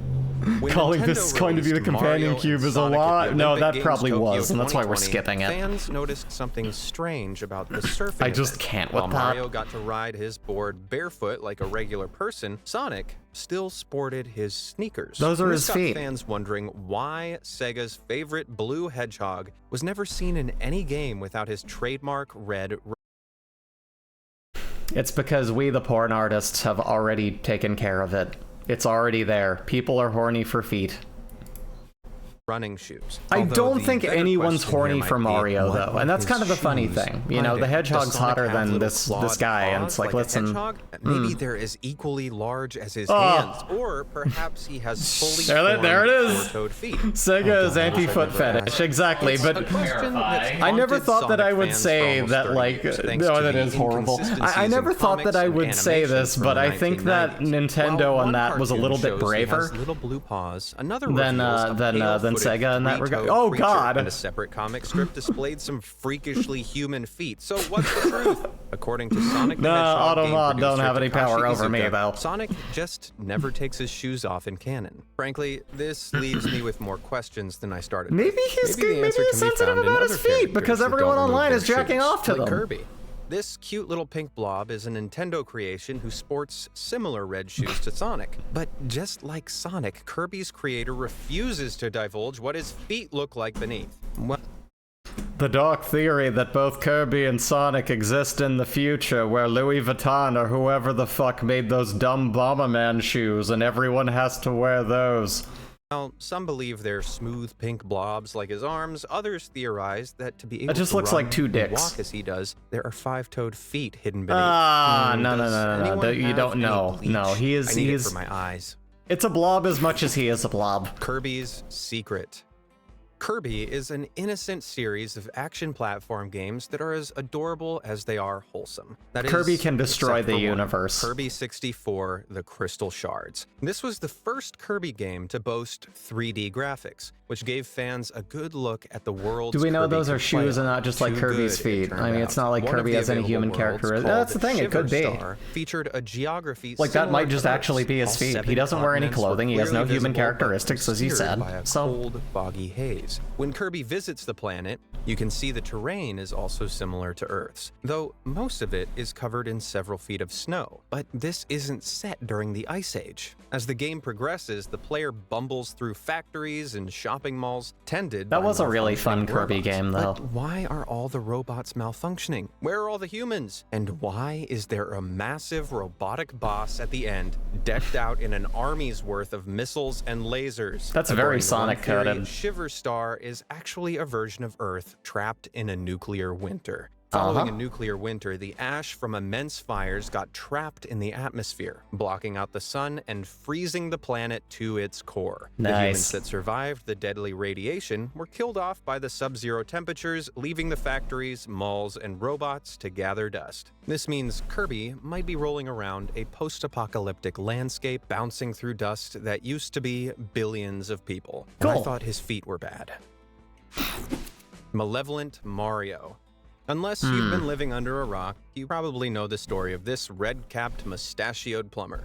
In Super Mario World, Mario has to save Princess Peach from Bowser, the evil king of the Koopa, who rules over the Mushroom Kingdom. Along Okay. the way, different items lend Mario the power to smash through Bowser's minions. But as heroic as he appears, the Fire Flower power-up has sparked a fan theory that's hard to ignore. Unlike other attacks, hitting an enemy with a fireball produces a coin. Now, why would burning an enemy to a crisp reward you with money? Well, this theory claims that the coins aren't made of gold, but of souls. Shut like an 8-bit up! cremation, burning up the bodies releases the souls, whereas bopping or crushing a minion doesn't destroy the vessel completely. And what's more, collecting 100 of these soul coins grants Mario I'm feeling an the extra pain. life, I'm feeling like a the pain of soulless immersing exchange myself for in my own immortality. favorite stupid But bit if for too that's long. all true, why are there so many coins concealed in bricks Oh my and blocks? lord. Well, in the original Super Mario Bros.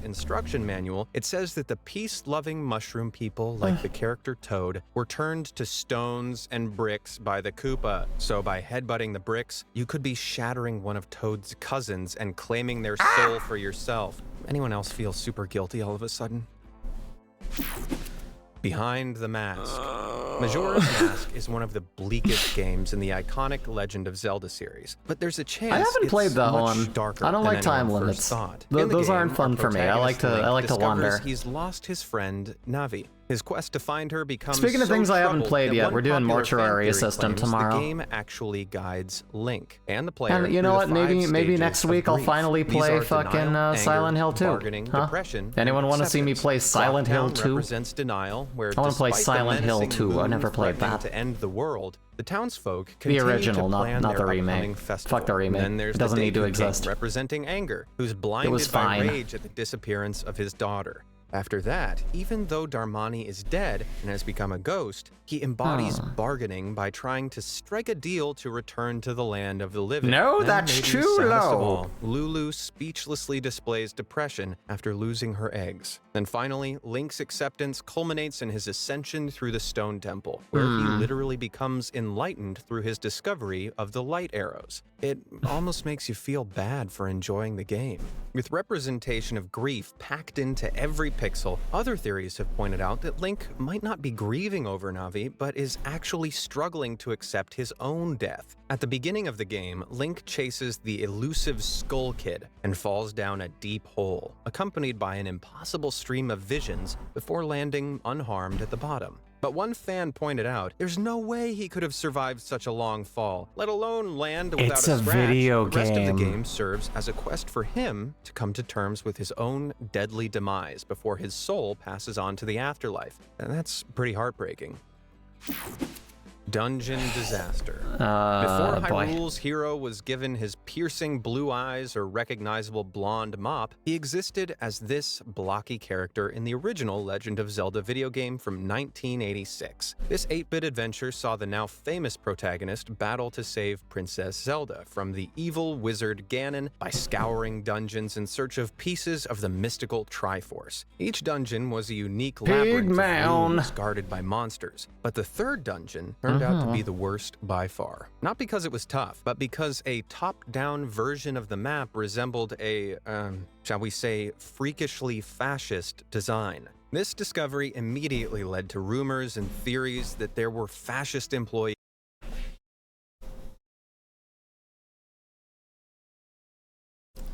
There is East Asian symbolism that is facing that other way, the way that that is, that was usurped by Germany for that shit. They don't own. That's not. Excuse me. This person has never seen, like, never talked to anyone in the world ever. Fascism. After all, Link does go around killing everything in the land that doesn't look like him, and to make it worse, later iterations of the character are given fascist favorite features like blonde hair and blue eyes. Oh boy. Nintendo rushed to reveal that this was actually designed after a manji, an ancient Okay, Buddhist thank symbol you for promoting at least. peace, unlike the Oh horrendous hate god, symbol people I was gonna have a mistaken it for. fucking So fit. It was all just an innocent error in judgment, and thankfully, not the world's It was just worst Neji from recruitment drive. Naruto's head, yeah. Well, Hey, which of Raven, these how you games have doing? been Welcome to ruined hell. For you forever? And do you know of any others that make you wish you could hit Control-Alt-Unsee? Let me know down you in know, the if I comments. could And unsee who your knows, the channel, ones sir, that I scar me would. the That most was might make it probably into some part of the 2. worst Thanks for watching. lack of media literacy I've ever seen. But hey, let's move on to whatever the fuck this horrific thing is. Oh no, I just left work. Fake? Oh. Oh hell no. Oh hey. Are Blossom, Bubbles, and Buttercup from the Powerpuff So you're back Girls from really hell. just I hope that you're well. personalities of Welcome the same home. person? As conspiracy theories saturate the internet, Screen Rant has dug deep into the seedy underbelly of Cartoon Network's past to uncover these 10 dark theories. Is this going to give me like a swirling weird around like distant content memories ID of your thing? childhood. Or is this like royalty-free version of Come on, Flapjack. From anime to Hanna-Barbera, these animated Okay, yeah, no, series that's might not what I be thought as it was. safe and happy as Was that a your hip hop? And if you journey back through the shows of yesteryear and change everything you thought you knew, click on the red subscribe button. Screen Rant will always be here to change your idea of Everything what you thought TV you knew. shows Oh and no, movies what might was make you was the But real Nazi quick, can you guess what cartoons of these fucking emojis are like showing? Stay tuned to the end Looney Tunes about Nazis actually? of the video to find out. Don't even think about it! Think about it! Ed, and Eddie. Taking place on a street Oh, that's here's a suburban classic neighborhood one. in the Sandlot. You gotta stop thinking. Just have fun. The setting of Ed, Edd, and Eddy might be more appropriately referred to as its own kind of suburgatory. That's because many fans think that the street where all the action takes place is actually a kind of afterlife where time stands still. That's disturbing. This theory is supported by the fact that the characters on the show have the kind of skin tones you'd find on a deceased person. What? You're all already dead. Created by a joint crew of Canadian They and American don't! animators, the Ed, Edd, and Eddy team didn't necessarily plan on placing the characters in a land of the undead. Look at me! But since they're all based on and inspired by iconic characters from throughout the history of animation, the kids wear clothing ranging from the decades of the early 20th century to the present. Kids are costumed Screen from Rant different says time periods. people with No yellowing parents in their ever really skin show are up on a zombies. cul-de-sac, and Johnny 2x4's companion, Plank, occasionally shows Yeah, some exactly. sentient behavior. Save yourself. Among other weird occurrences, these elements combine to make Ed, Edd, and Eddy's street seem like a land that time forgot. Sure, it's a creepy idea for a kids show, but at least they're not brain-hungry zombies. Now let me show you how this thing works. Powerpuff Girls. The Spice Girls weren't the only girl power icons for kids from the 1990s. The Powerpuff... They really didn't get... let me run that back. Did any of that cover what he said? Like this is like a purgatory thing. They're kind of like zombies, which has nothing to do with a purgatory. What are you saying? He didn't make his case, did he? Did that just go by and he didn't say anything to support his case? I've at least heard people make that case, you know, stupidly, but at least backing it up with some concept toward it. Girls kicked butt in a hip, modern animation style, but they may have taken a page from a more classic Nope, set he of just said characters it. with Fair their own enough. signature colors, red, Well, it's blue, not and fair green. enough. It's These a hues problem. match up with the three fairies from Sleeping Beauty. Even the Sleeping Beauty's It's just fairies' RGB. names, Fauna, Flora, and Merryweather seem to align with the three Powerpuff Girls' spunky, sweet, or tough personalities. Shut up. With Merryweather being the tough one since her name is close enough to boxer Floyd Mayweather's. That's not the only strange Powerpuff theory floating around the kid-friendly version of the dark web. Some fans think that the Powerpuff Girls and their friends and foes are just You know what, y'all? all part I'm of a taking off single my character's glasses. imagination. The internet's glasses decided are to too name this smart where character we're Brenda, going. a person whom we never There we go. see, but from Blech. whose point of view it's believed we're watching the show through. It's said that the three girls are different manifestations of this single person, Brenda, who has multiple personality disorder, and that Mojo Jojo, their greatest nemesis, is her older brother. No, I'm the old lady. So you can either choose to watch the show as it was originally intended, or you can pretend this is a Technicolor version of M. Night Shyamalan's Split, but without all the accents. That is not a good theory at all. How incredibly observant Who's Brenda? you are. The Powerpuff That's a Girls very and good Samurai question. Jack I wish that he'd connection. explain Those that. weird ideas about the superpowered girls created in a basement aren't the only crazy theories swirling around Cartoon Network's super teams. There's a thought circulating in the zeitgeist right now that the Powerpuff Girls, Professor Utonium, and Samurai Jack are the same person. Sure, the Doctor is usually smirking and the trained warrior has a furrowed brow, but their faces and body types are practically identical with the same jawline, hairline, and eyes. In the Powerpuff Girls' original introduction, I mean, I definitely noticed that, but Professor that doesn't Utonium looks mean and that- acts much differently than the Samurai Jack doppelganger he would become. He has a can He's of whoop actually ass. much more similar to Dexter from Dexter's Laboratory. The main online theory posits that Samurai Jack, unable to get back to his own time, eventually took the place of the earlier Professor Utonium and ended up finding the peace and family he always wanted with the Powerpuff Girls. And from then on, I was obsessed with who they were and where they came from. This idea is supported by the appearance Can you of see my similar mind buildings and breaking? billboards like the Can Talking you Dog see it, says, class? and the fact that Samurai Jack and his arch nemesis Today's Aku are video day in transported class, through you a thought it time would be a portal during breeze. their final You did, battle. Superfans but here believe we that are. Aku's liquid form becomes the chemical X that's used to create the Powerpuff Girls in the first Dumb. I feel like I don't even know you anymore. place. Teen Titans Go! So they're not the Justice I actually League, but never Teen saw Titans this. Go brought DC I only Comics' watched the brand of original. Justice to Cartoon Network. I'm getting more of a headache. That doesn't Kind mean of Teen same. Titans didn't Kind of hit same. at the darker side of crime fighting. See, really, Take, what we're for doing right instance, now the is episode where endurance Robin shows testing. the You know, other Titans the we're trophies getting he's gained for his stronger. many adventures with Batman. While the Batcave is large enough to store all their equipment, from the Batmobile to shark repellent bat spray, plus trophies like the Joker's giant card, Two-Face's giant coin, and a massive animatronic T-Rex, Teen Titans referenced the more traumatic elements of these vigilantes' daily lives. On display in the background, you can see Mr. Freeze's head. Breezy. I'm feeling hot. I find that unlikely. as well as the ashes of Jason Todd, the first Robin who fell at the hands of the Joker. That's not all, though. Each episode is full of hidden cameos and background gags. Yeah, that's cool. In an episode that flashes forward to an old This cartoon is about a big property is full of cameos and hidden gags, y'all. Gags in a cartoon. Old and out of I didn't work know, Robin I'd rolling never around his seen it. apartment. You can spot homemade replicas of his old teammates as a happy face taped to a mop, a happy face drawn onto a sack of potatoes, and a happy face on a bucket. So we guess you don't need to watch Suicide Squad to glimpse the shadowy side of Gotham. Because that would be real classy. You don't need to watch Suicide Squad in general. So good, man. He always knows just what to say to cheer a guy up. Adventure Time. According to its creator, Pendleton Ward, we did an episode about businessmen rising up from an iceberg at the bottom of a lake, and that made the world post-apocalyptic, and we just ran with it. In the title sequence, a wasteland is littered with artifacts and props hanging from dead trees, while undetonated bombs remain stuck in the ground. This hints at the Great Mushroom War, which ravaged the land of Ooo and occurred before the story really began. And fans believe that the war started in the 80s, around the time our own Cold War was coming to a head. Its name is also believed to come from the mushroom clouds one would see in a nuclear disaster. Giving the show a deeper connection not only to human history but also to Cartoon Network history, fans offer some pretty strong evidence that Adventure Time and the misadventures of Flapjack are set in the same world. You know what I like more than fishing? I don't care! Fishing with you. When it was on the air, Pendleton Ward was a writer for Flapjack, and both shows share the same fun and screwed up sensibilities. Fans and donkeys, why didn't we get an invitation? The Smurfs. In the earlier days of Cartoon Network, the channel used to rerun I will a say lot. the only actual thing that is actually, you know, like tied together intentionally. I mean, well, that one is just like the writer said that. That's not a theory. But the thing that I love is the whole like how Camp Lazlo was supposed to actually end. Is that like Heifer from, you know, Rocco's Modern Life was actually, you know, the real camp counselor, and so he comes through and he's just like, this guy's an imposter, and this weird pervert who's just been hanging around these kids who has no business being there, Lupus, just gets fucking arrested. And I guess, did they not show that was the thing? I don't know. It looks like it was animated, but I don't know. I feel like they ended it with a different one instead.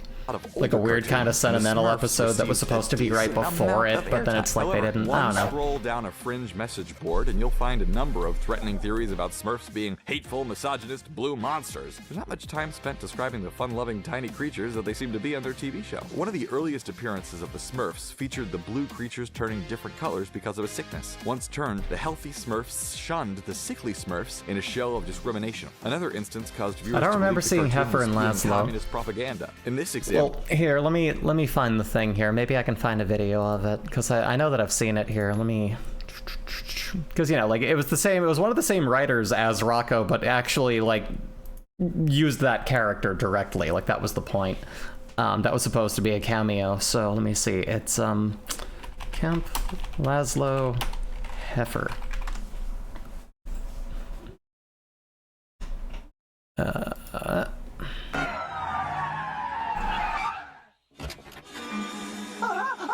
That's him, officer! That's the bad moose who locked me in the closet all summer and stole my job as scoutmaster.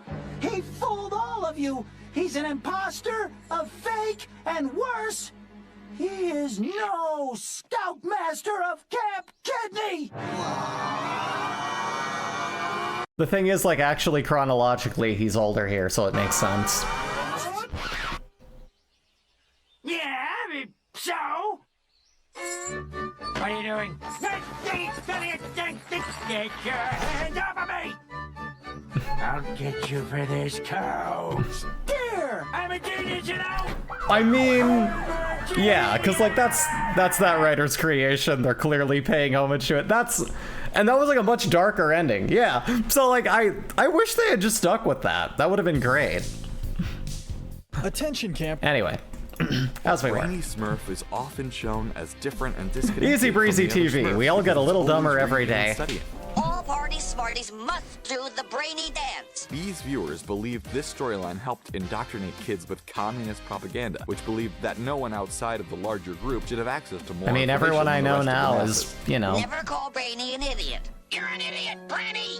Additionally, some Actually, no, wait, that activists doesn't believe check that out. Smurfette is Because, you know, despite Boomerang and everything, this wasn't my generation, you know? So, like, really, all my generation is a bunch of, you know, angry communist cat girls. I am too.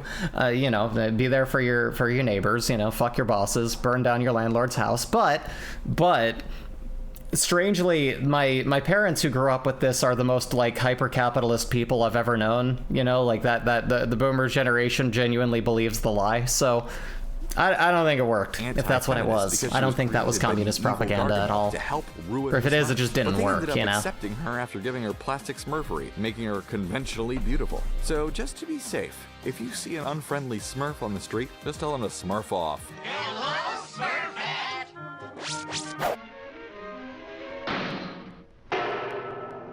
Tom and Jerry. Tom and Jerry are the original Itchy and Scratchy, and they've been entertaining kids for generations. But are they the Itchy and Scratchy is a play on this property? That's not most popular cat and mouse you can find on TV? Or are they really just a front for propaganda? First off, breaking it all down, their names stand no, for we're two gonna of the become major communists, opposing everyone. forces Oh in World War no. II. Tommy's was the nickname for the British soldiers of the day, and Jerry's was used to refer to German troops, making this connection even more clear. The cat wasn't even named Tom in his first appearance. Back then, he was called Jasper. The name was purposely I thought this was the changed to afterlife Tom for theory reasons again. That not would have been my entirely guess, known, other too. than the fact that studio employees liked the sound of it. Produced by He's MGM, actually the in studio hell. made a slew of shorts during World War II, but at this time they were much tamer and less political than the Warner Brothers Looney Tunes shorts or other cartoons of the period.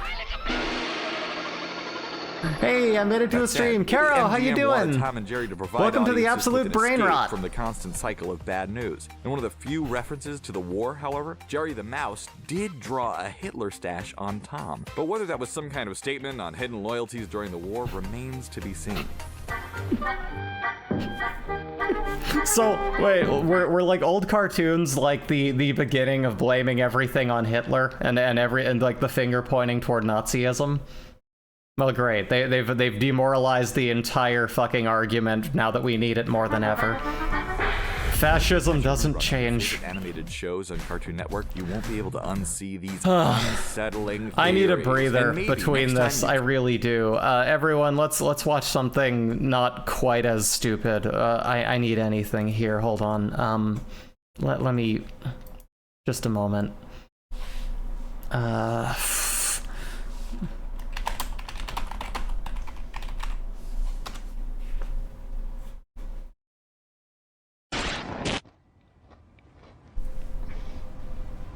Cat videos too. We could do that too. We'll do one of those before we dive back in. I was just reading about 9/11. Yeah? That stuff was so gay. What happened? I know. Are you thinking what I'm thinking?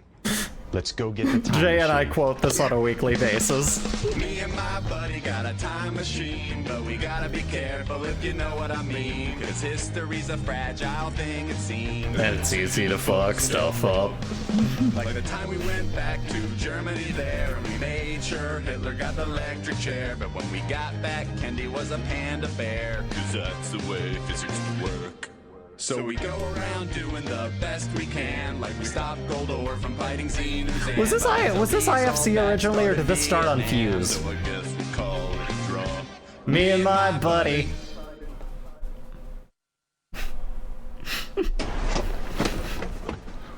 Says here the guy we're looking for looks like Saddam Hussein.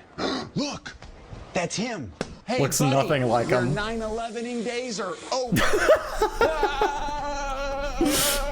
Your 9/11ing days are over.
No, I don't actually. Cat video cute. Just something quick, something nice and easy. Oh, look at them. Look at the little things. I'm really glad I have a spam email that I'm using for this particular YouTube account. Because today is gonna be weird. Hmm?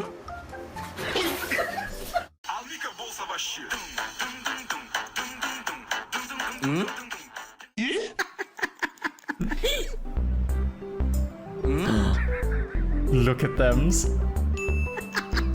You don't want your algorithm to be fucked? Not too much, not any more than I do it. I wish cats were real, me too. My whole family was like really allergic to them, so I could never own one. I'm not, but you know, I don't know. Maybe I'll try to hang around a cat and see if I still have a thing with that, but I think I'm okay. I've never had, you know, a problem with them myself, to the best of my knowledge. I'm also part cat, but I'm also a robot, so allergies are more, you know, complex for me. Okay. I think we've had the mind bleach we need. Time to dive back into the sewage. I'm a little allergic, but I'm also like, kitties! Oh yeah, exactly. It's why I need to have a bunch of friends with them I can visit and have them, you know. I got good cat vibes, though. I don't know if I told y'all, one time I went over to a friend's house. They were going to pick up some stuff from them. And so we went there, we're waiting around like while they're going through their stuff, and I'm sitting there on the carpet next to their, you know, around where like their cats are looking around the corner. And they're just like, oh, don't mind them. They don't like people. Like, they don't like new people. And, yeah, I left it alone. I just kind of acknowledged it. I'm like, all right, yeah, you know. And then the cat just walked right up and sat on my lap. And they all looked at me like I had just ignited a fucking bomb. And I'm just like, what? They're like, that doesn't happen. I'm like, they don't have good cat vibes like I do. I have good cat vibes. Except, I did have one friend who outdid me. We were in like a parking lot of one of the places that my sister used to live. This guy I knew, like, he saw a cat and he like called it to him and picked it up in his hands. And we were like, you are the cat whisperer. What the fuck? You got like magical fucking wizardry powers with cats. What do you fuck are you? No, not this again. No. But like after a gig, went to hang out at a band's house and we were drinking on the porch, petting their cat later. We were like, your cat's so nice. And it turned out they didn't have a cat. We were all just petting a random stray. That's amazing. I love that. We have like a neighborhood cat here. Occasionally pops up. It's a real cutie. Every now and again I say hello to it. My dad maintains that he doesn't like cats, but when we housed my sister's cats, they were on vacation. One hung out upstairs in my dad's office all day while he worked. Aw. You know, those with allergies tend to attract them, you know? And my mother's the same way. Like, she's got nothing against cats, but she was always like, she couldn't be around cats for too long, so they're the one that they always, like, rubbed up against and got their dander all over. Dark theory, cats are trying to kill humanity and take over the world. Yeah, that's right, we're back on it. Let's see. My friend's cat once climbed on me, bit my cheek, hurt a bit, but it was cute. It does sound cute, but also painful. I hope your cheek is okay. Let me see here. So we were... I don't like that guy's channel. He sucked. He's the worst of the worst here. Find the fake. Inside Out 2 emotions are all wrong? One of these emotions shouldn't be an Inside Out. If you look at the science, the real world psychology, and find the best oh, you know that this channel does real psychology research. You just know fit an it. Adult brain, yep. This wouldn't be how it looks. And one of these emotions is getting demoted. Hello, Internet. Welcome to Buckle up, everyone, and hydrate so you don't die. What is going on inside his head? So, watching this could cause our brain to stop. You need as much liquid as you can. Expected Pixar to come along and be the heavy hitters with Inside Out 2. This is a studio that has struggled with all of its releases since the pandemic. Ow. Inside Out 2 is Thank the you. fastest an animated movie has ever hit $1 billion, and it's not slowing down. Also, can I ask, is it weird that all of the successful animation recently has put its main characters through panic attacks? Like, Anxiety has one here, Puss in Boots had one, Spider-Man had one, Mario basically had one. Maybe we're Maybe we should talk about the fact that, yeah, not too relatable. Maybe it's relatable because reality is fucking panic-inducing now. Maybe this is not just a keyword, huh? Maybe this is not just a hashtag. Hashtag relatable. If you don't know, Shut up. Inside Out Fuck is you. all about the emotions inside of the head of a girl named Riley. Joy, sadness, disgust, fear, and anger. Together, I don't like they that disgust is basically green. pilot I feel Riley, called helping her out. navigate her life and appropriately I'm very react to the accepting. situations put in front of her. Here comes an airplane.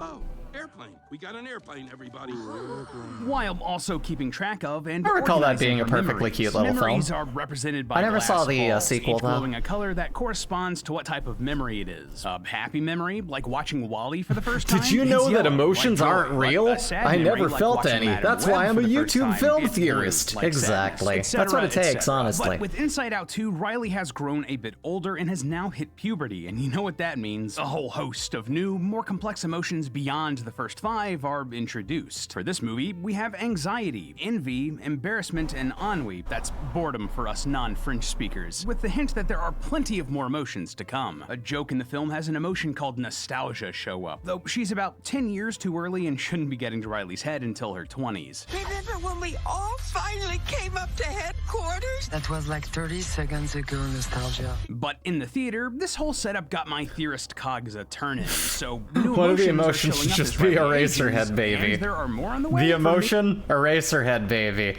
Its form, the Eraserhead, baby. This really started to beg the question, is this what would actually happen? Yeah, today we're doing one of those classic how right was the movie theories and asking how accurate is Inside Out? If we wanted to take a look at real-world psychology and make a scientifically real version of Inside Out, what would the emotions in Riley's head actually be? And more. All right, listen, this, in theory, could be an interesting theory and lead to something interesting. I bet it's not going to. Oh yeah, and voiced by David Lynch. That's very important. While we still have him, we need that.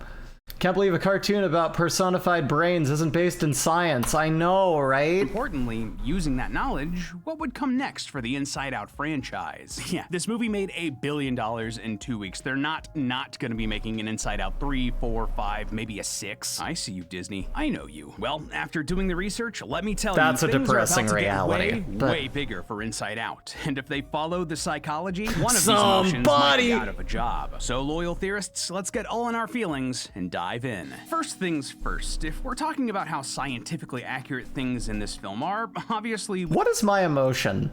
Like, as a character, what is my emotion? Is it just like calm, justified rage? I don't know. Something like that.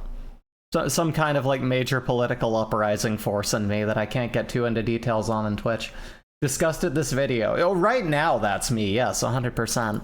We don't have a council of emotions driving our bodies from a control panel like a giant mech suit. Our brains are Yeah, and mushy considering Toy Story, puny, yeah. much more You get a complicated cash than cow that. and you gotta milk it Sometimes till it's dead, emotions aren't you know? even the ones in the pilot seat at all. Often, our actions come from central cognition. That's the part of the brain that operates thinking and reasoning, and often comes into conflict with how we're feeling. However, the point of this theory is to try to keep things to the premise of Inside Out, these conflicting emotions inside of Riley's head, deciding what the best thing for her is to do. So we are going to keep that intact and just apply that to other real models of emotions created by real-world science and psychology. Just wanted to make sure that was clarified before we move on. There's definitely a way to do this smart, but I don't. Accurate Inside Out is. I don't we first need to expect figure that. out just how many emotions people have. But there's a bit of a problem with that. Yeah, no one can really seem to agree on just how many emotions there are. Charles Darwin, yeah, the evolution guy, mapped out a full 34 Monkey Man! emotions. The list's on screen. I am not saying all of these out loud. However, Rene Descartes classified the 6 primary passions to be wonder, love, hate, desire, joy, and sadness. But then if we go all the way back to Aristotle, he believed that all emotions could be traced to pleasure and pain or some combination of the two. As you can tell, actually figuring out what I'm glad emotions Raven there knows what even I'm are doing. is surprisingly challenging, something that Pixar themselves also discovered Actually, while most of you making the probably movie. do, I The just- director of the first film, Pete Docter, said that they were surprised at the disagreement in the They're scientific the music community genres about of the this, brain. and that there were versions of Inside Out that had as many as My favorite 26 feeling is emotions early shoegaze. on. So how did they get these 24 or so down to the ones we saw in the Or first I guess movie, whatever Devin joy, Townsend sadness, is. fear, I don't know, I've been disgust, pretty and into anger. hardcore Well, lately, though. Those actually follow some real-world research. Trying to In remember the name of it. I 1980, found Professor a, Robert Plutchik of the Albert it was like a Einstein newer College of Australian Medicine developed hardcore the band with a Plutchik female wheel, singer who which goes defines fucking the core ham. emotions as ecstasy, admiration, terror, amazement, grief, loathing, rage, and vigilance. Did I ever This was share then that in the later music narrowed down even Discord? further by I don't remember. psychologist Paul Ekman to joy, Same, sadness, also Chill fear, Hop. Chill Hop's disgust, alright. anger, and surprise. If that list Chill sounds Hop is familiar, like, it should. it's kind of like Ekman Chill Hop was and Trip actually Hop a I fell into scientific for like a little consultant on bit. Inside Out and helped develop But the like, cast. But already, I'm sure well, you're actually, I seeing mean, like some with Trip music. Hop, really, you only have like the two because here's the thing: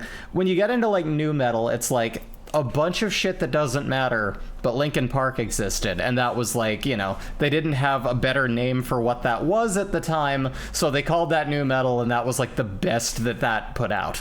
But then when you get into like things like that, you know, when you get into things like how you say, you know, like, well, like Trip Hop, there's, you know, there's really kind of only a couple of staples. There's like Portishead and there's, you know, Massive Attack are like the big ones, and there's a lot of things that I'm sure I haven't dug real deep into it as a genre, but I haven't heard much of anything else that really catches my attention in that realm. It feels like you have like the real champions of it, and the rest is like, this could be whatever. My brain's music genre is dial-up noise. Hey, Ramses, welcome. You came into a bunch of unrelenting horrid noise. It could have been me or these videos. How are you? What's going on? I hope you're well. Let me see. I can't tell if the photo he uses is him and he thinks it's doing him any favors.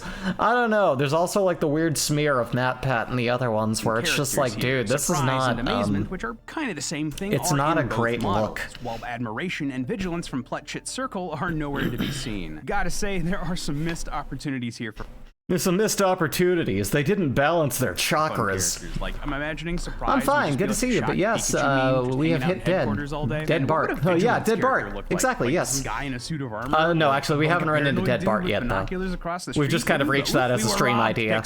We're finally watching these. That's what Pixar used as a basis. You know what? I'm gonna look up specifically Bart is dead and see if I can find that theory, because now I want to hear it. To express yourself, don't they? Humans are. But we're taking a dip in the stupidity pool today. It's great. Really down to just joy or fear or whatever, right? And because we want to see just how a scientifically accurate Inside Out would look, I started diving deep. See, there's another one. I'm not gonna watch anything about like dark theories about Hey Arnold. Hey Arnold was a dark fucking cartoon that addressed a lot of serious shit. That doesn't, you don't need a theory, you know? I think the only real theory there was that, like, you know, the pigeon guy fucking committed suicide. But other than that, it was just like, you know, whatever. It's just, yeah, this actually touches on deep shit, which hits people home, you know? It's a good slice of life cartoon. A lot more in Plutchik's work that represents these more complex emotions. See, the Plutchik wheel is a bit more complicated than it looks. Also introduced a lot of people to freeform jazz. Spokes of the wheel called dyads. Basically, Plutchik believed that when two emotions are felt together, they create a new sub-emotion that's sort of a mix of the two. For example, when you feel both joy and anger, that would become pride. If you're in disgust, would... I have to believe that horniness and hungriness are very close to each other on the brain scale, you know? Especially when you enjoy doing things with your face, where it's just like, there's a tie here. There's, you know, and you know, it's like the feeling you get when someone's coming to your table with like a big, you know, your food's coming to your table and you're just like, you're drooling like there's a big cock in front of you. It's like that, you know? It's kind of like that. Scared and horny, scorny. I've definitely been scorny, but like, thankfully, you know, if I am horny, it means I'm probably like, you know, the consenting moments. You know, we've a lot of us have had really bad luck in life, unfortunately. But you know, when I'm having like fun, consensual fun with somebody, and I'm like a little bit scared, but I trust them, that's the best kind of fear. That's just like, ooh, I'm tied up and I don't know what's gonna happen. That's the best. I'll be scorny any day of the week. That sounds fine to me. Okay, I'm caught up on chat. I was like trying to scan it, my brain shut off for a second there. Bittersweetness. And hey, that last one is something represented in Inside Out. At the end of the first movie, we see joy and sadness share one of Riley's childhood memories, and it becomes both blue and yellow. That previously happy memory is now bittersweet because it's part of a past that Riley has lost. So that's a bit of a win for the movie here. Though again, I'd love to see them try to design a character that was called Bittersweetness. Like, what would that look like? like? Maybe someone permanently stuck. I'm gonna check in again. The Inside Out 2 emotions are all wrong. Have they made this claim at any point? We are now 7 minutes in to an 18-minute video, and I don't feel like they've been working toward that at all. Stuck in like a smile cry. So, yeah, on the face of it, if we stick to the Plutchik wheel and the Ekman model, there's not a whole lot of deviation we need to make a fully accurate Inside Out. We just need a couple extra main emotions and then more representations Happy, sadness, of the pissing on the moon. However, I have Gotta be 18 minutes, because if it's below 10, you don't get that sweet ad revenue. You know, and this gets into the fact that I was finding videos about this shit that's just like, this particular show's dark fucking secrets for like, there are videos that are like 3 or 4 hours long, and it made me realize like the entire concept of YouTube as an ad revenue generating thing is to like assume that your videos are going to be auto-played into from something else when someone falls asleep. That's gotta be where like at least 87% of ad revenue comes from. Clickbait titles are the rest of it. Yeah, of course. Really the best thing we can do to really represent our scientifically accurate Inside Out. Are these emotions that Ekman chose really the best ones to show off the complex, wide range of human feeling? As someone with a passion for science, I was skeptical about that. And after doing a bit of digging, I found I wasn't. Hold on a minute. For science, I was skeptical. This is the image of someone with a passion for science. Is this some? Is that? You truly must, sir. Absolutely. Yeah, that's true too. Passion for science is different from a scientist. That's like someone who likes romance novels is not necessarily a good lover. You know what I mean? About that. And after doing a bit of digging, a lot of people watch films that can't make films. Ekman wasn't the only psychologist who consulted with Pixar for so fair Inside point, Out. fair the point. Other, Professor Dacher Keltner of the University of California, Berkeley, actually Professor Dacher Keltner has a lot of consonants in his name. With Ekman about what is and isn't an emotion. Specifically, Dexter's Lab looks different than I remember. Yeah, a little bit. As hugely important emotions that didn't make the cut for the film. Now, that being said, I can see how amusement would be covered by joy, and you can sympathize with people based on what you feel, right? It's not necessarily connected to its own emotion. I mean, we literally see sadness sympathize with Bing Bong through sadness. Bing Bong! I bet Riley liked it. Oh, she did. We were best friends. Yeah. I miss Bing Bong. I'm okay now. Hashtag RIP Bing Bong. Oh, he was sad, so I listened to what... Hey! Bing Bong felt sad, and sadness knew what that felt like, so she sympathized. But love, oh, he's crying candy. Yeah, I think love is kind I of wish I cried candy. That isn't really I would not covered look by this trim any if I did, though. others. I can tell you that things much. That make you happy, or sad, or angry, or that you're scared of. So love really should be part of this cast of characters. Maybe he's like a Cupid-looking guy, and this goes even Why further is there with no the love? Sequel. Like when I first saw some of the choices for the new cast in Inside Out, it kind of confused me. That song sucks. Like, I'm sorry. Okay, embarrassment and envy makes sense, I guess, but anxiety? I always thought of anxiety as being more thought-based than feeling-based. Like your mind is racing out of control and you get desperate and need to like throw on some lo-fi to chill yourself out. Oh, and speaking of, if you like the lo-fi that you're listening to right now, this is actually a project that we here at Theorist made called Lore-fi. It's chill beats with a mystery hidden inside of it for all you lore nuts, so go check that out if you're interested. Anyway, based on all of my research, professionals do consider anxiety to be an emotion, so hey, you learn something new every day. But even still, anxiety seems more This like is not a who I subset want of making fear than music, its you own know? emotion, doesn't it? They even sort of talk about that in the movie and how similar fear and anxiety are. Would this actually be a character as important as we see? I feel like this is the evolution of fear, you know? I feel like fear is the concept that can be at the very base, and this is like an unchecked version of fear. You know, a Jekyll and Hyde-ian situation of healthy and unhealthy fear. If that's an extra thing, you've got... Yeah, you get you some therapy. Let's find you a therapist. In the movie. Sorry. With this much power and authority over others, and then there's anxiety is just fear of social interactions or more. Not necessarily. I mean, like, you know, anxiety toward like the fact that we're all gonna die one day, and anxiety toward the fact that you're like trying to like, you know, start something up, or like you're starting a new ambition, or like doing a new thing, or you have to take on a new thing, or you know, like, anxiety can be very, very personal, sometimes social, sometimes having to do with just like your own interacting with the world around you, social or not. I live with it in a constant buzz in my head. It's like coffee, but it hurts. It's kind of like that. Scientific community. About Ennui is very me. I think if I had to pick, like, I don't know. Am I ennui? Am I? Am I really? Perhaps Breezy isn't the bubbly, effervescent girl she is on the internet. Some people theorize that by posts that she's put on Discord that she's actually a very sad person who struggles to hold a consistent energy toward living her life. A little bit. Boredom is an emotion. No. I swear, everyone listen. I swear, I'm happy. I got the love of my life. I got like wonderful people in my zone. I'm in the best state I've ever been in my life. You know, I'm at a good state of being, you know, well pilled into being happy. Okay, we're fine. We're doing okay. I'm all right. I do just sometimes get very sad. What does the Z in Easy Breezy mean? The dark history.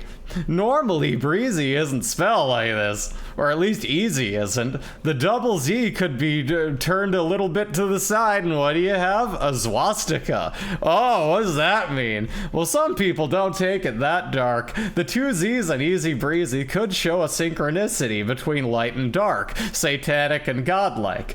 The absence of an emotion, right? No, Kara, that would be too easy and make mild sense if I tried to go down that stupid rabbit hole. I'm trying to disconnect it as far as humanly possible, just to make it just like one of these. Professionals had to say about the Ekman model, and after doing some digging, her history says she was raised Jewish. That sounds a little bit sus, doesn't it? I found this. According to learned how to make chomintashen at a young age, which, listen, is kind of a superpower. Y'all know I can cook really well because I learned real early. Dude, chomintashen is the best. If you haven't had that, go to a fucking Yiddish bakery and get some. Jesus fucking Christ, man. They're like tiny little fruit pies. They're the best thing in the world. And Ekman's model have some issues when you try to apply them to the real world. They found that while Ekman's model did help people who had trouble describing problems with emotions, so stuff like, I take issue with this. I'll be right back, yeah. I don't like this. It's worth it, it's worth it. For people who go to a Chompies or wherever you, who had a whatever better your grasp on their emotions deli or bakery. could detect the emotions of others, their feelings rarely lined up with Ekman or Plutchik's work. That might just actually be a fully local thing to my hometown. I actually don't know. The emotions represented by the Ekman or Plutchik models for it to actually be useful to them. So all in all, that means that having the emotions in Riley's head be based on Ekman's model would make sense for her. She's a kid, but she's still discovering her emotions and how complex they can be and feeling two conflicting emotions at the same time. Having just a couple of emotions to point to, or maybe combine here or there, works for her. But the older her character gets, the less it's gonna work. See, as children age, the more complex their ability to feel emotions becomes.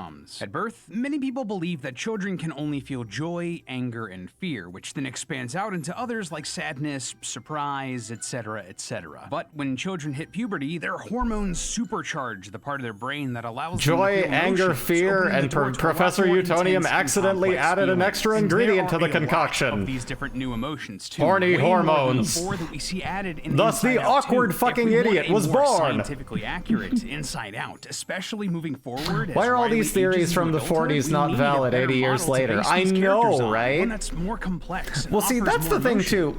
These things are all playing off of very well-established concepts. All of these things that they're playing off are, but like this goes back into the like, are Pokemon being eaten? Like you wouldn't eat an animal, like. You would. I feel like this speaks more to the way that they're viewing reality than it does having to interrogate the media based on it. You know what I mean? Like you're going off the you're coming after the narratives themselves. Not you shouldn't be going after something that uses those narratives. You know what I mean? You know what I'm saying? Does that make any sense? Reminds me of the way that people reminds me of people way into the Myers-Briggs tests that when the dude was just a crackpot. Which one was that again? Which was that one? Oh, YouTuberpose.png. Yep, there it is. This means I'm thinking. If I do this with my body, this means my brain is activated. That was his #1 mistake in making this video, was assuming that by doing that, it looked like he was thinking. He's not thinking. He's really not thinking. If you listen to anything he's saying, thought out the fucking window. Frankly, gone. There's no shortage of these out there in the world of psychology. Now, there are plenty of wheels that offer a... The 4-letter ones. Oh god, I hate those. Those are such a fucking like hashtag I'm this. Like that's just Aquarius. Like, or I'm like this or that, or I'm Sagittarius. No, I think like I think you just need something to hashtag on Facebook to pretend that you're any kind of starseed of like hope and energy beyond capitalistic return of just constant slogging. And there's better ways to do that, like overthrowing your local government or putting a car bomb in your ex-manager's vehicle, you know, than just sitting around going like, oh, I'm deep, I'm meaningful, look, I'm one of these. If you want to belong to a group, join a cult, okay? Do something. Take action. This is sounding like some guy trying desperately to sell me a 1993 Geo Metro. I mean, yeah, you know, like, it's... wider range of emotions than what Inside Out pulled from, and a lot of these would be good choices to build off of. mind-numbing. However, the one that's the best option, in my eyes... People ask me, here's the thing, when people, like, talk about those 4-syllable ones, they're just like, what are you? I just say NRFB. This one, the Junto Institute Emotion and Feeling Wheel. Well, this is part. Never removed from box. Let's zoom out a bit, shall we? There we go. It's too late, that means, basically. I am free, and the world will suffer my wrath. Helping people identify more complex emotions that they're feeling by There's starting filibustering and then this. Here's my claim, right? This kind of YouTube like video writing, I regret to call it a video essay. I guess essays can be written by idiots, but like this kind of video essay writing is like, actually, these people should be in like politics class. You know, this is politics. That's what this is. How much can you just say a thing and get an audience of people to listen to you talk and think that you're making sense when you are distracting from having nothing to say? And that's the same skill set. That's literally the same exact thing. In that, I do find it kind of fascinating, because that's a whole science in itself that they're never going to address, which is the reality that, like, they are saying nothing, but they're impressively saying nothing a lot. Constantly, and retaining the attention of a lot of people doing it. I can't do that. Like, I can't pretend that I'm saying things that, you know, that aren't real things and like put on the face of having done so. I can't do that. Like, that's not a skill I have. I'm too honest and too entertaining. Essays usually have a thesis or a point. They do, see, but they're just not addressing it, so they're all Fs. They're all Fs, but they were a paper they wrote. And surprise. From there, or honestly, if they're most YouTube channels that have gotten a good long way, they have stolen and like cheated off the test of a much better and brighter student who isn't going to get as much credit as them. But they wrote it down, you know. And outward into more specific sub-emotions of these core 6. So, for example, you could be in a good mood, feeling joy or love. But all right, if you wanted this to isn't dark identify enough. I need dark theory. Why? We're here to be spooky. Let's do all right, Miss Frizzle, I haven't heard this one. Let's hear this stupid one. Oh, there's a Doug one. Oh, we got to do the Doug one after this. Something about going back and rewatching old TV shows from your childhood that just fills you with this warm, nostalgic feeling. Even though you're older now and your tastes have changed, these shows can still connect with you in ways that nothing else can today. That's not my thing. That's at least how I feel when I rewatch The Magic School Bus. A show before everything became something I need to change the thing on. There we go. All right. How the world works. But then you Carlos. That wasn't Carlos. That was the kid who looks like TJ Detweiler. You want proof? I'll give you proof. Here's proof of what'll happen to you if you stay here with your stuff. Arnold, no!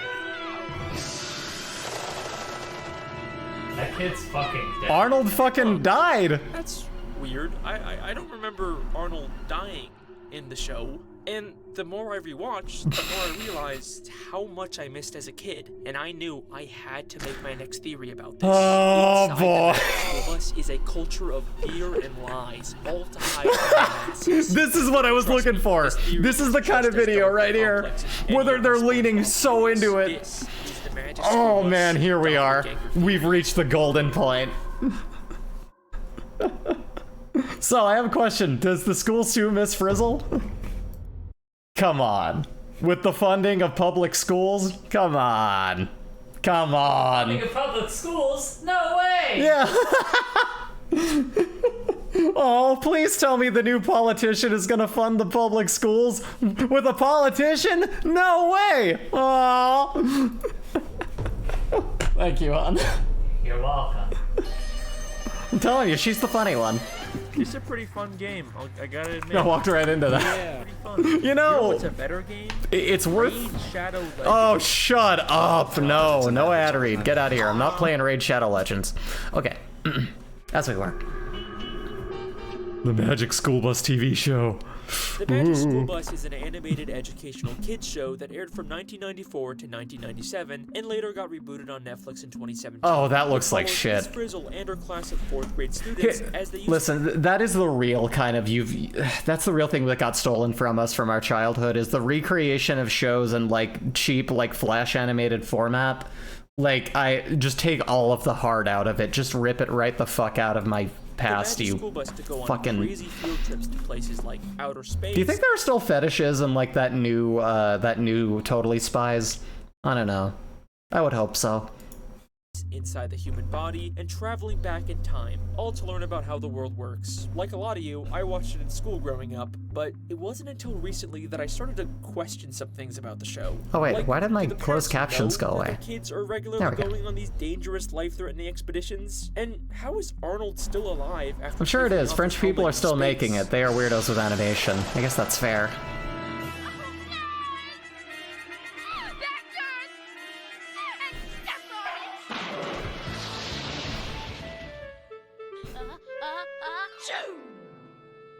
Thanks, Janet. Oh, he just got a cold after being exposed to the freezing vacuum of space.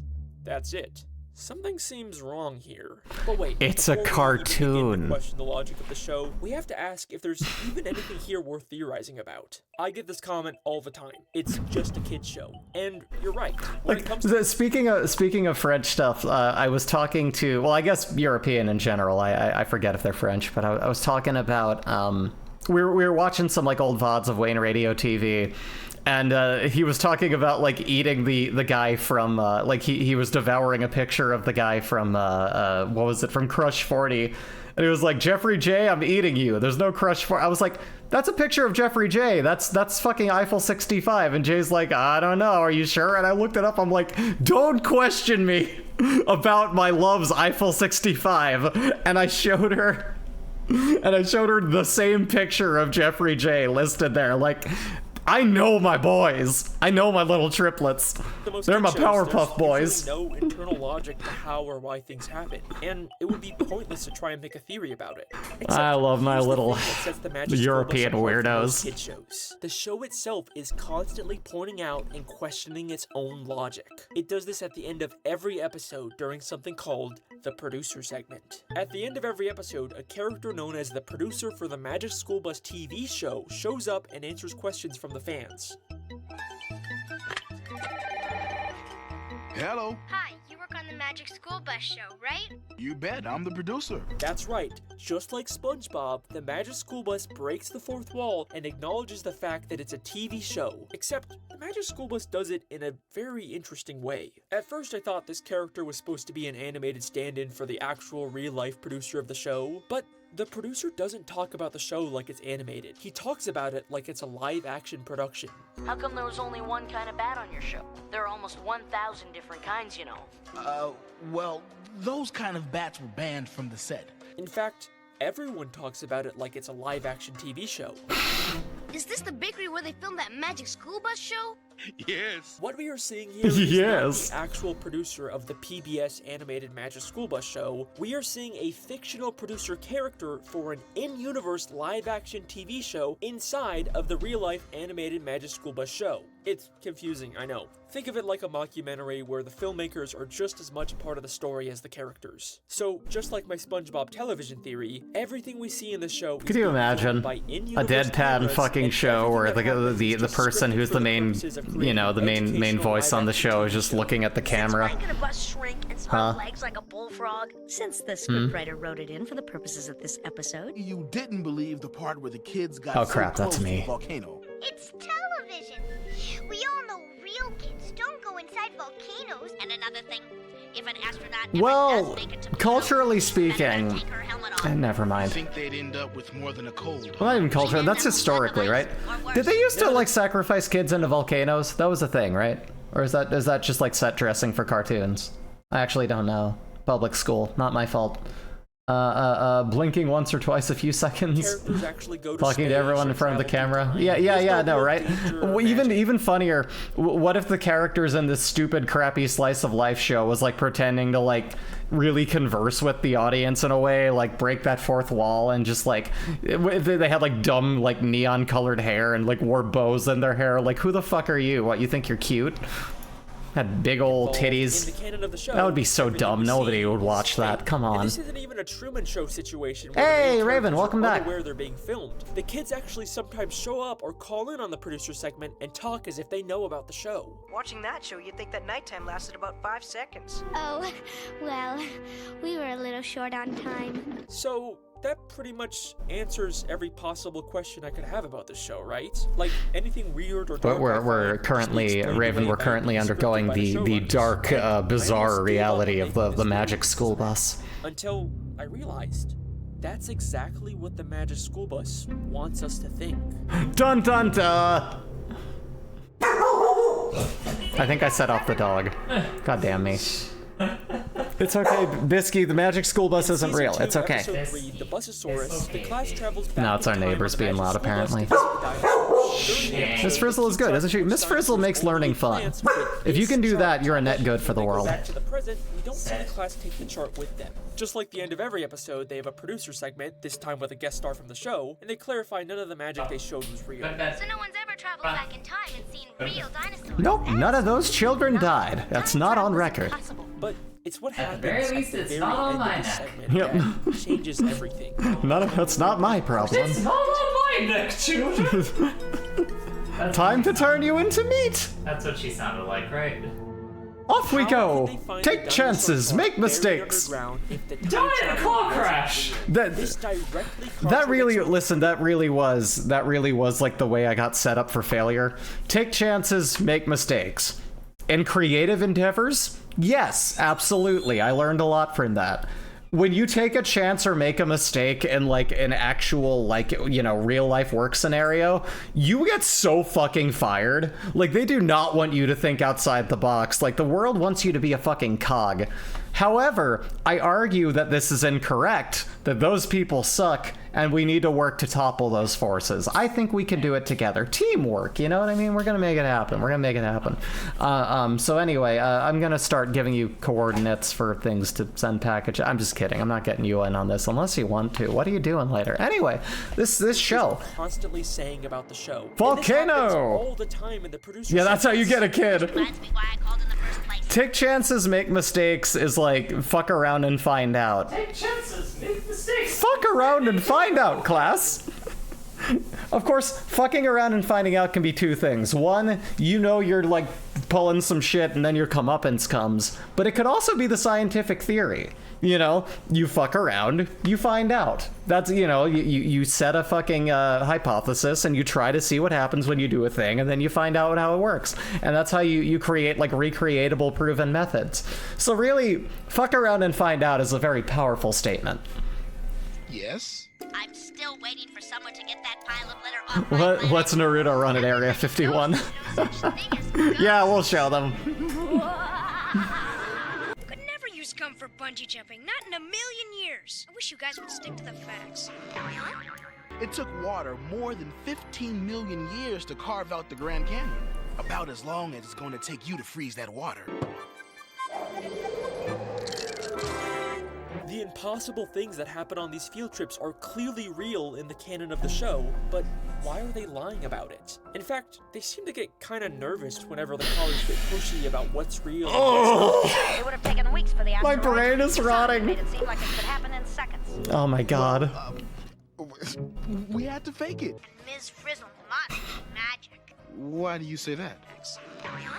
What was that? That? Oh, that was just the sound of Liz stretching the truth. So why not just tell them that it's a real magic school bus? What's with all the secrecy?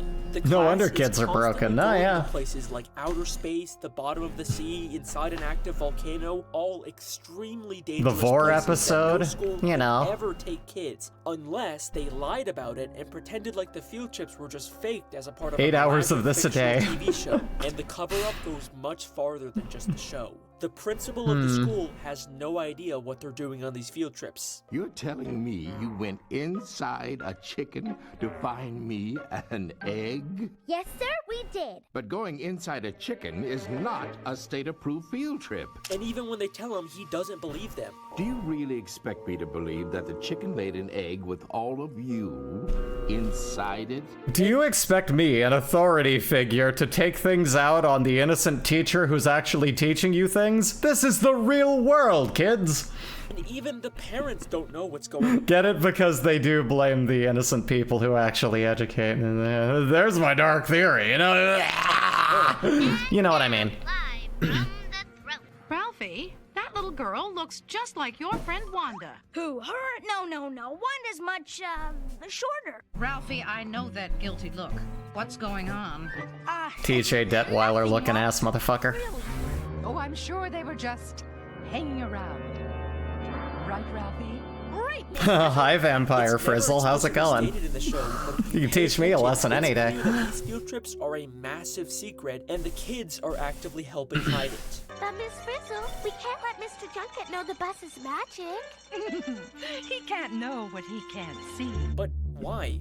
I could see why the producers are. That's a very ominous thing for someone to say, though, who's an authority figure, arguably. So much, and they know that if the secret got out, That's a good theory. You know what? Maybe I'm the first one. Might be something more going on here. Before he became a troublemaker in recess, earlier on in his school career, he was actually in another town, in a different school bus, if you will.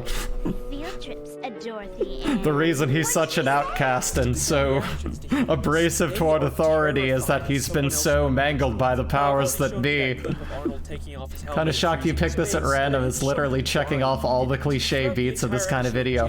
No, yeah, this is exactly what I wanted to find was one of these. The ones where they, like, the whole set dressing is creepy and they're just like, oh yeah, no, this is, like, really leaning into it being serious instead of just poking fun at it with a fun, goofy video. This was everything I wanted. It's hitting all of the notes. It's amazing. Toking, welcome! How are you? I hope you're well. Welcome. How's your day been? Welcome to Brain Hell, where all of our brains go to die. To bring back incriminating evidence, Arnold does this. There's no way I'm going home without my stuff. It's proof. Nobody. We already saw this. Janet, you want proof? I'll give you proof. Here's proof of what'll happen to you if you stay here with your stuff. Arnold, no! Hey, Arnold. Hey, Arnold. Not great, but now I'm chilling. Oh, for sure. Well, hydrate, eat some food, chill out, take some you time. Sorry things have been, you know, not great, but the time to relax should be, you should take that to yourself. That's all yours. You get that. I want you to take a moment to give yourself the space you need. Mr. C-Flat, I'd like you to meet. Take chances. Ah! Make mistakes. Get messy. Okay, so when do we mod this into Resident Evil? Can we do that? I will absolutely play that. Dr. Pharmacy fuckery, so we doing Dark Children Show game ideas? They're all... you know, yeah, sure. Like, we were looking at some games, like, you know, children's show stuff, absolutely. Anything you could possibly link me to of this sort of format, this is what we're watching and making fun of. I figured since I keep bringing these up because I love how dumb they are, I was like, let's actually watch some, and I'll have a little bit of brain rot together. Context is for cowards. Yeah, exactly. Of Miss Frizzle. Miss Frizzle may seem like this quirky, fun, eccentric teacher, but she is constantly manipulating these kids into being afraid and totally obedient. In episode 2, Arnold asked Miss Frizzle if he could skip a field trip. Miss Frizzle, I'd really love to go on a field trip, but but I've got this weird feeling. Well, Arnold, I do need a volunteer to stay behind. She casually says he can stay behind, but then without telling him, they shrink down and go inside of Arnold for their field trip. Vor! Inside of him, and after this horrifying realization sets in, he says this. You went inside? And they're all laughing at him. No matter what, I'll never miss another field trip. Never, ever, ever. I've been scared into conformity. Is clear. If you disobey or try to miss a field trip, there will be consequences. And if you don't believe me, in the very next episode, I love the it. exact same thing happens. Where's Sass when you need her? No, yeah. Weird one for her to miss, but sadly I think she's a little under the weather, It's so. my opinion as your mother and as a doctor that you have a fever. Let her know in the Discord that, you know, you hope she feels better soon. We love you, Sass. Seems kind of weird, We right? hope you're feeling better Kids soon. Love to miss school, especially a slacker, goofball character like Ralphie. But no, he knows there will be consequences if he misses a field trip. And as expected, the class goes to his house, shrinks down, and goes inside of him. It's like an unspoken rule of the class. If you miss a field trip, you will become the field trip. There is a culture of fear and lies. I don't like the frizzle bus. I don't like the frizzle bus. No matter Terrifying. what, you must keep her secrets and continue going on these dangerous You know about field that trips, one, even right if now, there's right now. risk of getting hurt or worse. Carrie's Eradicate. Oh man, I haven't seen that one. Actually survive after taking off his helmet in I'll have to pull space. that up then What if after I this told one. you he didn't, and the Arnold we see after this is not the same Arnold. I'm just realizing this is like 30 minutes long. Please let this be a normal field trip. Let's go here. Can I open this in a new thing? I can't. Let's do that. Let me look up this one here. Hey, Magumbo, how you doing? How are you today? Today, I'm doing great. I'm doing all right. Things are going really well.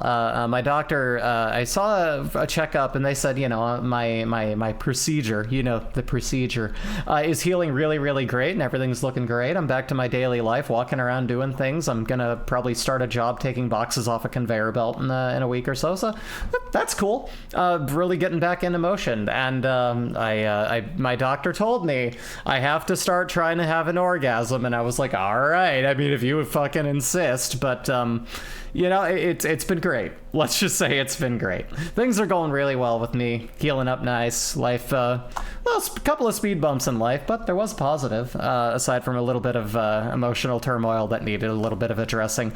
I did have a friend from my hometown visit for about a week, and we went out and had a bunch of fun, and you know, she was taking care of it, was the only means that I could do such a thing. But God bless her, you know, she loves it. She really loves it here, and I might have talked her into moving here. But anyway, right, Gary's Eradicate we wanted to look up. I know you don't wanna, but you gotta. I gotta what? What are you gonna make me do? Oh yeah, no, yeah, exactly. Like, but that's the thing too, is like after you have like a major surgery, you're just like, this area doesn't like. You're not thinking about that, right? You're not thinking about like, you know, oh, I want to make this do that stuff. You're like, I just want this to heal. Like, this is not a place of like, you know, positive, good, wonderful, positive, stimulating times, we'll say. You know, it's a very like, I'm a little touchy around this area. I'm a little bit like, you know, I don't know. But once they said it was safe, it's like, okay, I'll try it. And a little patting and a wand later, I basically started playing myself like a keyboard. And I oh my God, you guys, listen, we're all going, class, we're all going on a field trip to get vaginas. It's worth doing. It's wonderful. The whole like, oh my God, listen, I can't talk about it too much on Twitch, but let's just say things are going great. Let me see here. Doctor's orders, you gotta bust. Pretty much, yeah. Just make sure to activate all those nerves, and yep, it was like booting up a computer. I am a computer, so I guess it makes sense. Love that's going well with the thing. Thank you. The thing is going very well. The field trip's going to be great, too. So this first one, is the MatPat one the one that you mean, Toking? That one there?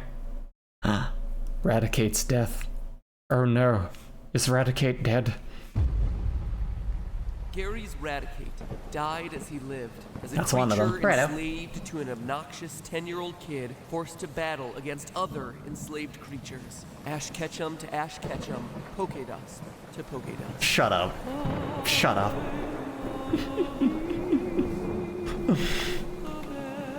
Get to the point. Get to the point. Get to the point. Show it in back. the Pokemon world game Okay, theory, here we where, go. let's face it, for as cool as it might seem to live in the Pokemon world, do you really want a 2.5-foot rat to jump out at you the next time you're walking through some tall grass? Seriously, where do you Yes, think for you are? reasons. New York, Why? minus the grass? According to the Pokedex, No, yeah, the Raticate voice is annoying already. Yeah, he's a very annoying rodent. YouTuber. It's why he was so popular, you know.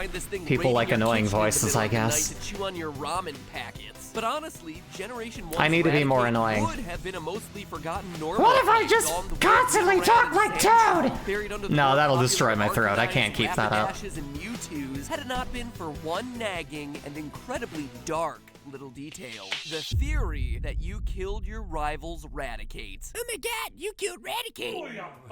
So, with Pokemon Sun and Moon taking... South Park reference. We're moving on. Nope. Just no. I'm drawing the line somewhere. On the values and effort value, but you'd never be able to seem to match the complexity at surface level. Look a Get little to the harder, point, read between please. the lines, and you'll find something more. Tread with caution, though. Disturbing. Get to the point. Oh, there's the creepy music. Ah. Let's look at one of those cases. Gary Oak, or Blue as he's named in You're okay Pokemon with Red that and line? Black, acts as your character, Red's. Yeah, it's... You'll I battle gotta him have several times standards. throughout the game. He's cocky, competitive, and definitely hates losing, especially to Red. Do you think the Pope actually played Undertale? I don't know. I think he should. The fierce Heck, my birds are rivalry throwing your pushes food at Gary me. to Oh the no! limit, and pushes his Pokemon to the limit as well. Too far, in fact. Seeing as how you do battle against Blue several times throughout the game, you'll become very familiar with the Pokemon he uses. Early on, you'll battle against his Rattata, and in a later encounter find that it had evolved into Raticate. Now the Pokemon Blue uses throughout the course of the game is consistent. While he boasts about catching lots of different types of Pokemon, the ones he brings into battle never change, except for Raticate. Why does this keep happening? There we go. Now it may be that Blue removed Raticate from his rosters simply because he wasn't strong enough. After all, Raticate hits his stride early in the game, but falls off pretty drastically. But the facts point to another explanation. The facts. He uses the word facts. I don't think he knows what this word means. On board, you fight a heap of Pokemon trainers, acquire the hidden Do you move think cut, these people are high on and their most own supply or importantly, treated engage like in a bit? battle against Blue. Okay, so Eradicate. some of them, yes. Like, obviously, like, you know, the Matt Pats of the world, the people who do, like, some of these, like, sure. There are some that take it so seriously, it's hard to tell. They might just be doing an elaborate bit. But, like, I like it when they at least set dress it, like, you know, like, just jerk-offedly serious. It's the best. Red once again defeats his rival. Yes, the snags circumstantial hidden move from the captain, and facts. disembarks the Yes. SSN just as it sets out to sea. It's important to Owned keep by in facts mind and that logic. there's no These are Pokemon children, sent yeah. on board the SSN. If a Pokemon were to sustain serious injury while on board, there would be no proper means to treat it. Unable to get the proper medical attention it needs, it's believed Blue's Raticate died after the battle on the SSN. Death is not a foreign concept in Pokemon. There is a ghost type after all. Please post your SSN in Lavender chat. Town I'm stands kidding. the That's a Pokemon joke. Tower, the And that's a graveyard joke about a where boat. trainers can lay to rest Don't do their that. fallen Pokemon and pay their respects. And as it just so happens, it's in Pokemon Tower where players encounter Blue for the first time since Don't the cruise battle ships on have the doctors? SSN. Yeah, and in the anime they probably had What Nurse brings Joys you too. Your That was Pokemon probably don't look totally dead. normal. The first words out of Blue. But followed by again, a they're Pokemon claiming battle. these circumstantial things that are not established. As he says, obviously on a boat there'd be no medical help. Have y'all ever been on a cruise ship? I haven't, but I know Sass has. Again, sad that she's out sick. you know, pour one out for a sick Yeti gal. But for those of you who've been on a cruise, if someone chokes or is sick or something happens, there's some kind of medical crew, right? That's a thing. You're not just out for hours or days, not fucking like, yeah, no, we all miss Sass very much. You're not just out for like hours or days and just like you fucking have no access to medical help. Good, thank you, Ramses.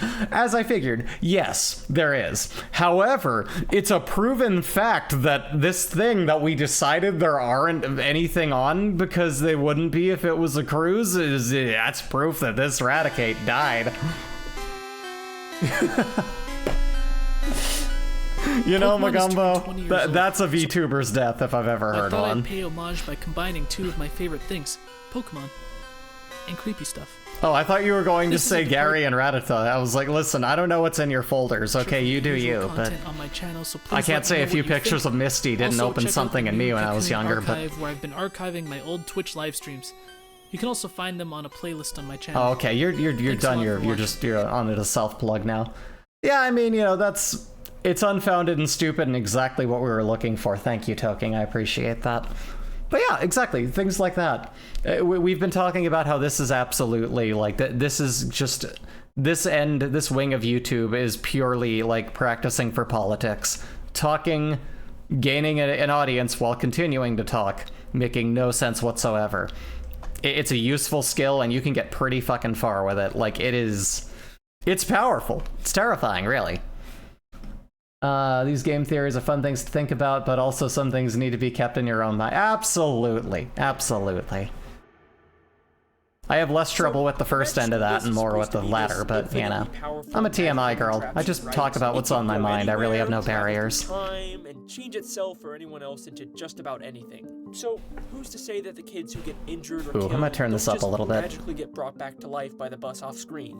But after Arnold the school bus is being magic. Frozen in space, he acts different. In the very next episode after he gets frozen, they keep calling attention to the fact that Arnold is acting weird for some reason. You feel all right, Arnold? It's sort of explained away in the episode, but it's weird how they keep bringing it up. Miss Frizzle, I'd really love to go on a field trip, but I've got this weird feeling. And before he was frozen, we heard him say this. I wonder where we're going today. Inside a rotten log? Been there. To the bottom of the ocean? Done that. He mentions how they've already been to the bottom of the ocean. Oh guys, remember the dumb theory I had as a kid? Please tell us. I want to hear. I want to hear everything. You were a child, so all your sins are absolved. It's not a problem. Gotta bounce for a movie night. Have fun with the rest of the stream. Drive yourself 2 nuts. Won't do, Carobit. Have a wonderful one. Take care out there. Huh? Oh, you heard even. My bad. Even better. Please tell us. Is the Magic School Bus Arnold's death dream the whole time? No, yeah. I have a theory that Doug is in a coma, but in fact there is a Doug video I found that we're going to see if that was their read of it. That's my read of how one of these videos would do it. I'm curious if the joke I've been pulling on is actually real. We're gonna find out. I don't know. There's like 3 things. There's like, you know, there's death, be that like, you know, by like, you know, suicide or like, you know, just a mishap or something like that. Like you're dead, you're in a coma, or there's abuse are like the 3 major like pillars of we didn't have an idea. That you can just throw at anything and just go, it's kind of weird in this cartoon. This cartoon that isn't based in reality is pretty weird. That might mean that it's not the real world at all. Okay, so I heard the grapevine that there is that in the anime Captain Tsubasa, that the main character has been in a coma without legs all this time, explaining why everyone plays soccer like it's DBZ. I think I saw, there was like a video that I think showed that, actually. I think that was like on the thumbnail for one of these. So yeah, that's actually like apparently still kind of a running theory. I'm sorry. That's these places in future now that I say that, I feel Arnold bad. Never mentions the fact that they've already Terminology. been there. In fact, no one does. It's like they don't even remember these past field trips. And this show does have continuity. But they do. They keep bringing it up. Field trips. This looks familiar, kind of like when we were in your bloodstream, Ralphie. Remember? Yeah. Fuck. There's something really strange going on with these kids, but for the longest time, but yeah, the creator said, yeah, that's bullshit. And then... And you know what? Good on creators who at least do that, you know? Not just go, hey, they're talking about my media, darling. I don't give a fuck. But actually step up and go, no, that's dumb. Like, I discovered something. No. Something so impossible and confusing that when I saw it, it honestly gave me chills. In Did it really? 2, the magic school bus shrinks down and goes inside of Arnold to learn about the digestive system. But there's something inside of Arnold that made me question everything about this show. What, something villi? that I guarantee you wouldn't normally notice. Are you ready? Let me play the clip for you. The esophagus. It's where your food goes after you swallow. Miss Frizzle, what are you doing? Did you see it? Let's slow it down a bit.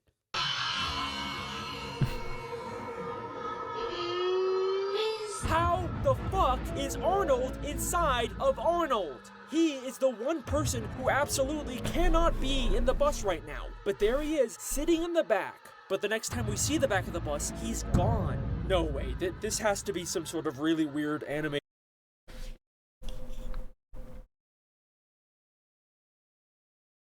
It's called, and I can't stress this enough, this is gonna be a real shocker for this man, a clerical error, okay? You made a fucking context error, and you put in yeah,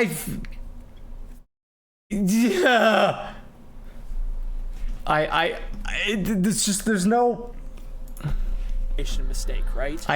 My brain cells, they're gone. I can hear you pinching the bridge of your nose. You knew, you could tell. I was, okay, absolutely. You just made the same mistake twice, right? Except this isn't even Jammer let me being gay because Rodney Greenblatt was like, yeah, sure, she's gay for Katie. She is, and it's the best. Oh my god. Oh lord.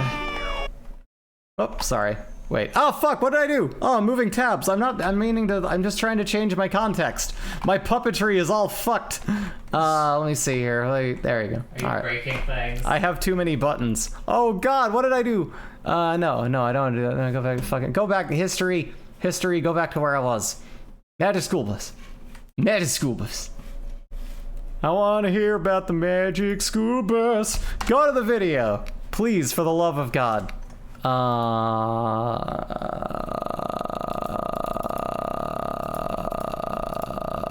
the fuck? Did I break everything? Wait for it. Wait for it. Why won't it open the tab? You know, here's what we're gonna do. We're gonna close the browser. I'm gonna open the browser back up. And when I do, it had better be on its best darn behavior. And see, what's gonna happen if it's not, is we're going to cook it into a fine roux. If you don't know what I'm doing, this is Chef John from YouTube. As we were. There we go. Okay. The show is animated by like a bunch of people in a sweatshop somewhere. You expect consistency from that kind of... No, yeah, exactly. Back of the bus. How is Arnold inside of Arnold? Okay, maybe they just made the same mistake twice, right? Except this isn't even the only episode where this... That's the thing. Why would it point toward that being the case if he was already the one that they were... Never mind. That's the thing. The opposite doesn't support his theory. Happens. So it doesn't... In Season 4, Episode 2, the class learns about a chicken's life cycle and shrinks Arnold down inside of an egg to watch it hatch. I like 80s cartoons, and it's a blessing if everyone on Transformers looks on model. Nah, yeah, exactly. Here's a weird thing I noticed. The Magic School Bus animation style says a lot about Proto King of the Hill. No, it does look a lot like Proto King of the Hill. It does! I hadn't even considered that. You could see them like zooming in on this desk and the way this lamp is illustrated and just hear like one of their scene transitions. Absolutely, you're right. I never thought of that. Second Arnold who keeps appearing in places he shouldn't be. And he's a context error. You fucking dense moron. They replace them with identical clones, or how I like to call them, doppelgangers.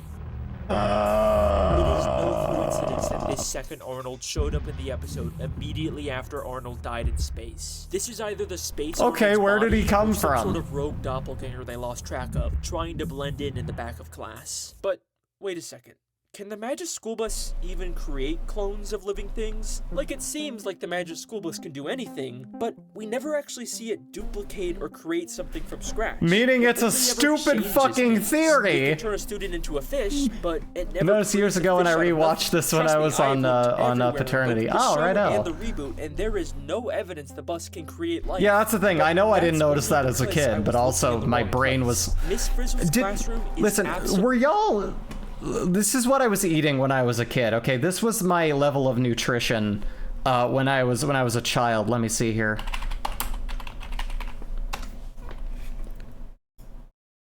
I was like eating liquid sugar. Okay, are you gonna put this in your body? Literally just like yellow number 5 and red food dye and sugar. And be like, man, I must have been really, really, like, mentally activated and able to pick up my surroundings. Dog, it was a miracle every day I didn't get hit by a fucking bus, okay? Like, I just...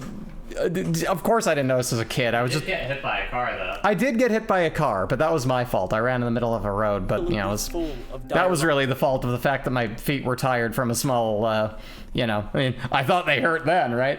But like basically the way that they built my home city in like a horrid desert landscape was with no means of really functionally getting around without a vehicle. So the only way to get to a crosswalk was like a mile in the other direction. And I was like, well, I'm not doing that.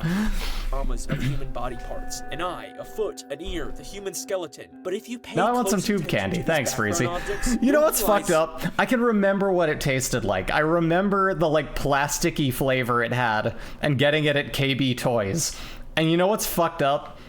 Even like most of the gross things I ate as a kid, most fast food, most things that I haven't had in a very, very long time, I just, for the sake of my own health, listen, I'm not virtue signaling here. I'm just saying, food-wise, there's a lot of things that I now remember and go, that seems disgusting. I can't describe why, but it still seems like something I would eat and that I would enjoy it. And I shouldn't. Everything in like my evolutionary ability to continue as like any kind of being on this planet as if they're alive, and the only works against that. Is that they were created by the Magic School Bus, meaning it is totally possible for the bus to grow these doppelgangers to replace the student. I can't stand this anymore. Let's talk about Doug. This is the dumbest, most baseless Doug claim. Was really the quintessential 90s Nicktoon. After all... Oh god, yes, I can't remember. I can't eating, but I did eat if you put a box in front of me. No, yeah, wait, hold on, wait. I'm trying to... I parsed that sentence horribly. Oh god, yes, I can't remember. I can't eating, but I did eat it if you put a... No, okay, that sentence is hard to parse. What did you mean? I'm sorry. But no, yeah, but that's the thing. Like the fact that you can remember what things taste like. Like here's the thing. I haven't eaten. It was like a health decision I made to stop eating like just kind of mainstream fast food, right? And then years later, I remember what it tasted like, and having not had it later with new taste buds, it's disgusting to me. Is one of the most fascinating brain phenomena that I've ever really experienced, because that's like how. Can't remember eating something, but I can remember the taste. Yeah, exactly. Like Burger King had like a weird taste to it, and everything has like their own like particular flavors. And like I think McDonald's was the first thing that like my body rejected it. I was like, this isn't for me. And so like after just I felt ill from eating some of these things, I stopped eating them, and then my taste for them went away. But my taste for them went away without tasting it, like moving on. And that's really kind of that's what makes the brain meat computer a fascinating fucking thing, isn't it? I just find that really, really funny. But the fact that like the weird things like that, where it's like that, I remember that tasting like sugar and plastic, and it's such a nostalgically disgusting thing that I want to eat it again. But why? Really, in theory, that was a form of pica. I'm like that with soda. I can't drink sugar. I'm the same. Here's the thing. I love like sweets and sodas and stuff, especially like, you know, like weird fancy, you know, things you get from like Japan and like weird melon flavored sodas. I don't do dark soda. Dark soda was where I went like none of that anymore. And like, I swear I was at a party when I was maybe like 22 and someone had me try like some like, I guess they were just drinking some, I needed something to, like, wet the whistle. I was like, I was thirsty. My friend's like, here, just have some of mine. I took a sip of some Dr. Pepper. I was like, I feel my body dying. I can taste every chemical in this, and I would not have been able to discern it with the palate I had, like, you know, just sanding off my taste buds with sugar before. But now that I came back to it, I was like, I don't even like this. Like, it doesn't even taste good anymore. But yeah, no, I do have solid memories of what every single soda tastes like, 100%. Remember the smell of bubble tape canisters? Oh, God, yes. God, I do too now. Fuck, that's so weird. I like to keep them as a kid and smell them. There's nothing wrong with that. If you grew up in I that feel decade, you on that. you probably remember Oh, Token, you had to go. Okay, have a good one. Doug, if you're still here hearing me, have a good day, Token. Take care out there. Probably hit you with a wave of warm nostalgia. And we get it. We're right there with you. Zero sugar soda and water. No, and like, as I began drinking more water regularly, it was like, oh, water's actually kind of slaps when you're thirsty. No holds barred look into Doug's life through the lens. We need like soda that's 50% as sweet as Coke. Mentally ill internet. You know, here's the thing, like, I agree with you 100%. We need things that are not like diet this with more chemicals. It should just be, what if you made it like half as shitty? And that's a great idea. I want that. Honestly, like, ginger beer is probably the closest thing I have to like an even mildly darker thing, and it's not. It's a lighter soda, I think. But like, ginger beer is amazing. That's just like, you know, carbonated water and ginger and honey, and it's like a fucking elixir of health when you're nauseous. I was an extremely Doug-like kid. No, yeah, same. I actually kind of vibed with Nickelodeon Doug. It was a lot better than Disney Doug. I love strong, weird stuff like birch beer. Birch beer's all right. I think my big, like, dark soda for me was, like, the latest one I enjoyed was, like, if you get, I'm trying to remember what it was called. I think it was, like, Virgil's, or, like, somewhere, like, there was a place you could get a very specific, like, not doctor something. It was, like, a root beer. I'm not big on root beer anymore. It's too sweet, too crazy, wouldn't even think of it. But there was this, like, brewed, like, kind of small batch brewed, like, almost artisan root beer that was, like, insanely good. And there was this little like bar and grill my family used to go to that made like grilled chicken wings, and it was like the place that did that, like, in our downtown, and we went there as a family. That's a little kind of happy memory. They had like fresh cut like kettle chips there. It was a good little place, and sadly it's no longer there, and it hasn't been for many years, but great little place. And they had it on tap. Listen, like, it's the same with beer. If you get something on tap, it's going to taste immensely better than anything that comes out of, like, another thing. Like, that concentrated, like, it was like, I think they even, like, brewed it. There was one that they, like, brewed in-house, too, for a while. That is special, you know? But, like, it sounds amazing, that kind of stuff in Fenneman's over brand soda. Hell yeah. Yeah, Fenneman's just makes amazing shit. Reed's ginger beer is, like I said, that's my number one with a bullet if you're gonna have like a carbonated beverage. But like, yeah, I love ramen, I love melon soda, I love stuff like that, but I really gotta space it out. But if I could have like you were saying, like, the way they make soda now, if they just made it like half as fucking sweet and half as chemicaled for that would slap. That'd be great. I'd like that. At theorists. Don't go back there. I'm Kyle with Wicked Binge, and these are dark theories 27 about Doug that will ruin your childhood. Wow, Bud okay, Dave hi. Is a predator. Did you ever consider the possibility that there's something just a bit off about Bud Dink? Well, let's start from the beginning when Doug moves to Bluffington. Home sweet home. His new neighbor, Mr. Dink. Wait, is his father the guy? Is that Mike Judge? Is that? Hold on a minute. Doug's father voice. Who is that? Oh, wasn't Doug's father? Fuddly Doug. Hold on. Yeah, no, okay, so that's not it. That just sounded very Hank Hillian. Home sweet home, I tell you what. God damn it, Bobby, I'm gonna kick your ass. That boy ain't right, I tell you what. Very expensive. Douglas. Seems to have some interest in him, but it's just a friendly neighbor being friendly, right? He invites Doug into his house to show him a movie. Okay, fair enough. The next day, Doug goes to the lake to wash a muddy pork chop. Out of nowhere, Mr. Dink shows up.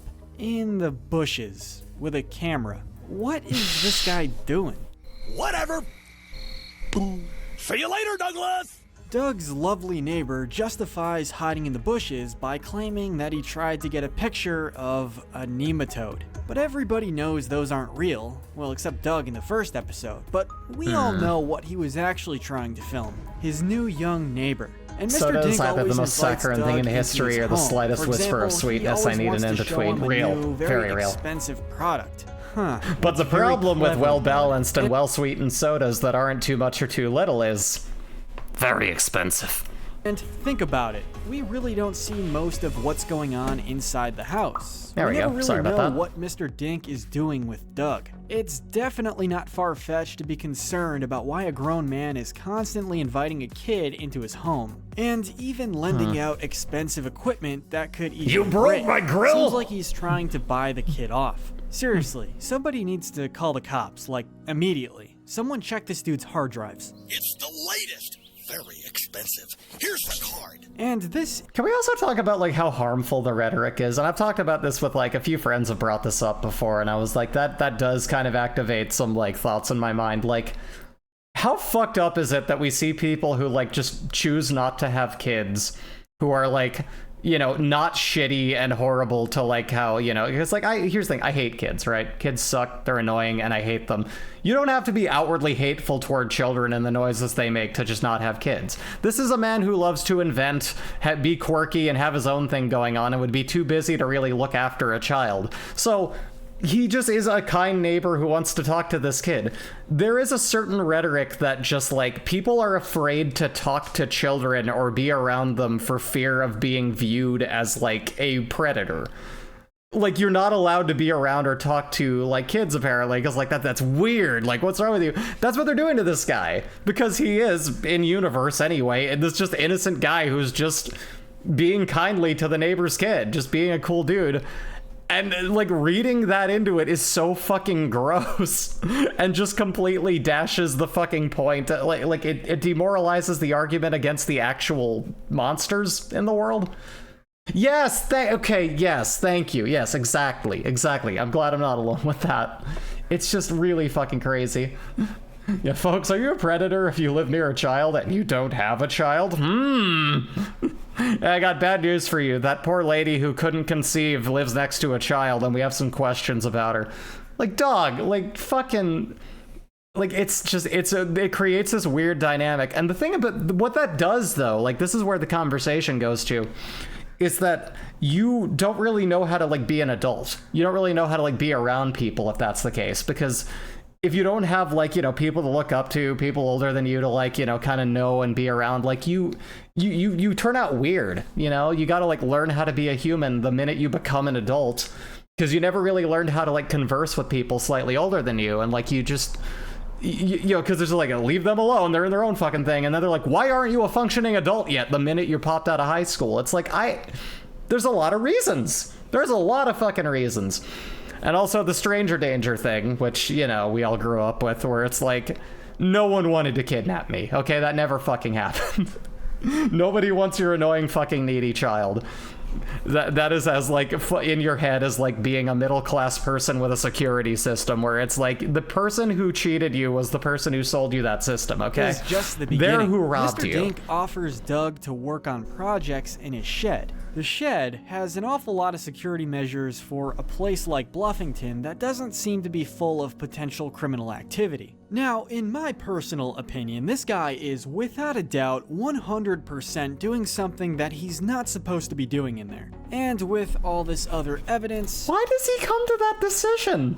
What is he basing that on? I think we can all guess what that something is. Now, let's just consider Mr. Dink's background as well. He has no kids. He's the scoutmaster of Doug's Bluff Scout troop. Seriously? This guy is guilty. Get Chris Hansen in here to have this guy take a seat. And if that doesn't look like a red flag, then try to remember the episode where Doug, Skeeter, and Mr. Dink get lost on a canoeing trip. Mr. Dink enters the woods to find the camp. I want to skip this bit. To forget trauma.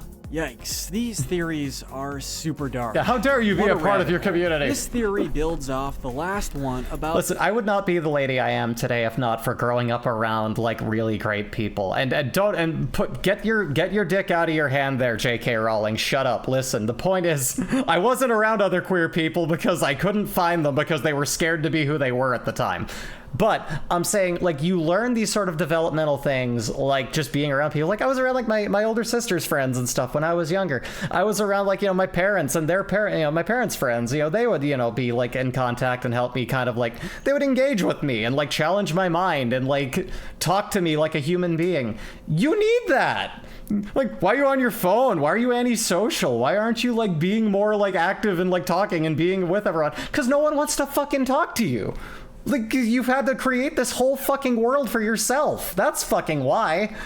Like, that's really, that's the worst part of it. It's just the fucking, like, you know, Naked Scout it's really dumb. After everything I needed every role model I had boy, to actually Doug make me a half-decent person. Horrific experiences and haunting memories. The confused youngster finds peace in a curious substance that his sister brought home. While it's true that we never really see Doug receiving LSD from Judy, there are many clues in the series suggesting that this is the case. Judy really wants to keep Doug out of her room. If you go in my room, I shall be forced to kill you. Probably, she discovered that Doug took some of her drugs. Just remember the episode about Doug being home alone and sneaking into Judy's room. I mean, come on. Why would Doug sneak into a room that he's seen it's a called million times privacy. already, Yeah. unless he's trying to find some This is definitely like, I was told I was special for like going to school and coming home every day, and I didn't have any fucking siblings growing up.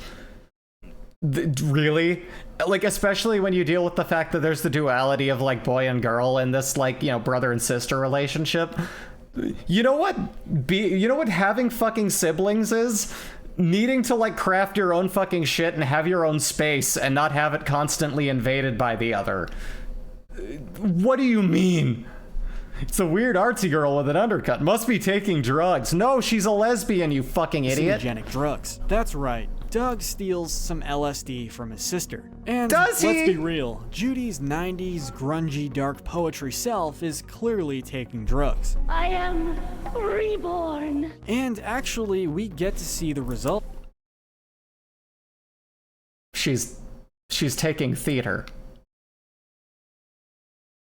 According to this theory, we can see both Doug's daydreams and his acid trips. His daydreams are fantastical and really have no effects on the world around him, but his acid trips are more realistic, distorting his surrounding environment. And Doug's interactions with hallucinations are usually noticed by theater other is a hell of a people. drug, it really yet, is. When Doug goes camping with the Boy Scouts, Roger asks him to get some firewood. When he's I chime in with a haven't you people ever heard of? Just saying no to drugs, no. Sorry. In the woods, the tree next to him starts Person moving. who made this video Then has the never forest ever turns done colorful drugs. and They waves. certainly he starts haven't. seeing green creatures. Then he falls down with purple vines suddenly appearing above him. And boom, everything goes back to normal. Doug is on the ground and Roger dangles some rope just in front of him. It's called daydreaming. Okay, Besides, I'm done. Everyone laughs at Doug's bad acid trip. That's just... So see, I was wondering how accurate this was going to be to my theory. The one where I was like, if you made a dumb theory about Doug, what would it be? Because I hadn't heard one yet. And for me, it was coma. For me, it's like, you know, it opens up on like the Doug screen after he has like a weird flash of like, you know, initially the episode opens up with Doug Funny having a small recollection of his life before ending up in a coma. This then sparks his realization that he is no longer alive and that he does possess a vessel. However, unable to move, he stands in the black-white void, only temporarily turning the lights on. That's me, he says, temporarily remembering his name through that void.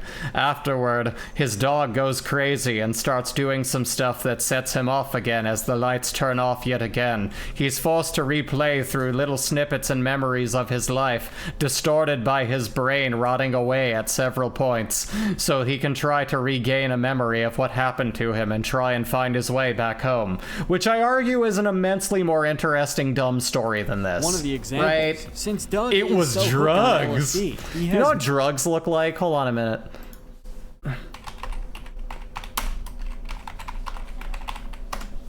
At least, like, as close as I can, like, find something to it. Let me find, show me videos, man. I found one of these once that was kind of like, kind of close to it. Actually, you know what? Let me just look up, zooming Mandelbrot. Salvia is a bit more like this. But like, yeah, I'm saying if you're doing like hallucinogenics, it's either like, you know, things are mildly more flickery or colorful or whatever. And if you are going like full ego death, then what you're running into is things that are like altered reality. The only difference is like, you know, when you get outside into ego death, then you see these things that are just like, don't do drugs, kid. There are things that are just like, these all become like these like staircasing graphs of like, you know, hold on, let me turn this down. These all become like staircasing graphs of like different universes and timelines in which you exist and which like other things exist that you don't, and like slight difference in time and space. Like this one and that one is like the chair is a little bit to the left, and this one and that one is the difference between like, oh well, up here, like, you know, the world is pink and dinosaurs are still alive right now. And you know, all of these time and space eventualities that exist within every possible confine of reality. Now, what this man is describing is weird monster story scenario and drugs? Is that drugs? I've not done a drugs in my life, but friends have told me it's basically, well, like you're explaining. No, yeah, basically. You just kind of get like a god complex and go, well, I know everything. Or really more realistically, and as I've kind of had, is the like, you have like the eyes of something with a far more discerning and like universally expanded eye than you can. It's like the flatland theory, where it's like you can see 2 dimensions only on its face. If you're stuck in 2 dimensions, you can only see lines and you can't go around them. It's kind of like that. I feel like there are entire dimensions above us that are just like so uninhabitable with the way that our particular things work. I remember at the end of it, I reached a point where I was like this beam of light, and I just realized like, oh yeah, I just remembered that all of my life that I had was a dream. I've just been like a small process of electricity and like all of the, you know, quarks and leptons just bouncing off each other in the universe at their smallest, most basic realizations in like a quantified manner, that I just thought, wouldn't it be funny in my boredom of just running these things to try out a simulation in my mind of just imagining what would it be like to set limits on that if I could only perceive smaller dimensions and like exist within this very small reality, which to that point was as alien to me as like this is when you're like, you know, not on drugs, right?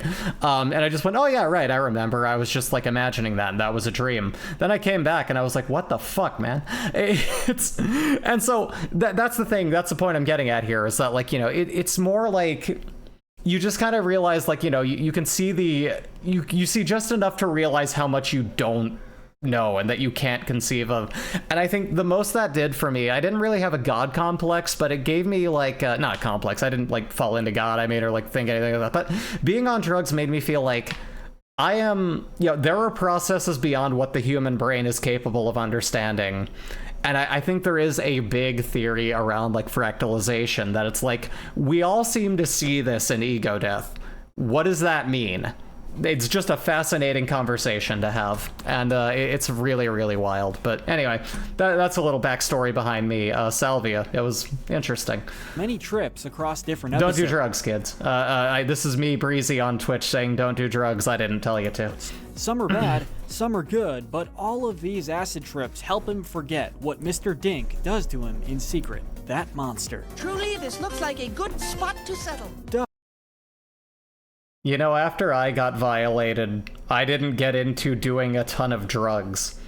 I think you're reading... This is someone with no life experience. Has serious mental issues. Yeah, don't Not all do fans drugs. believe that Doug is on drugs. Others think that he has serious mental issues. To make it worse, nobody seems to care about this. Just think about the harsh reality. He repeatedly experiences vivid hallucinations that he physically acts out in front of his friends and family, and the latter just laugh it off.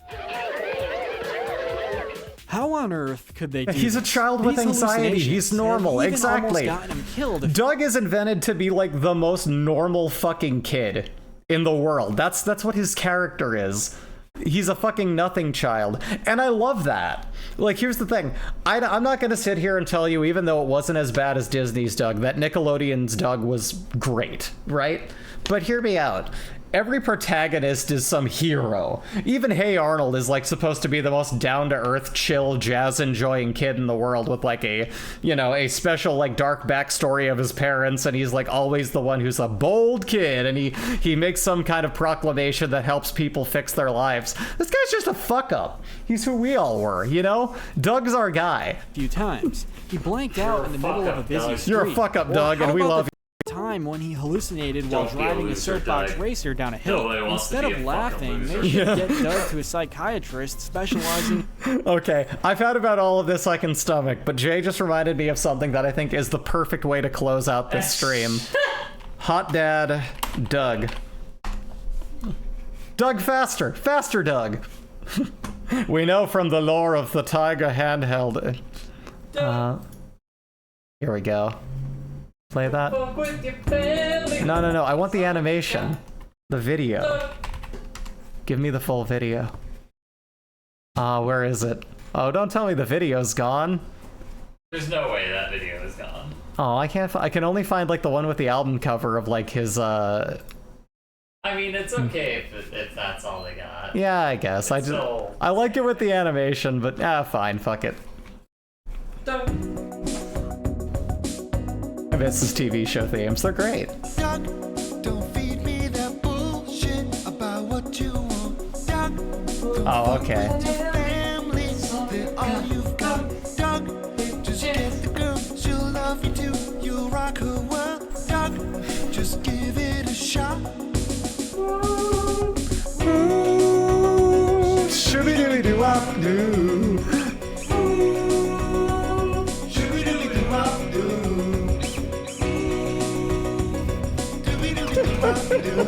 That is really funny, Magumbo.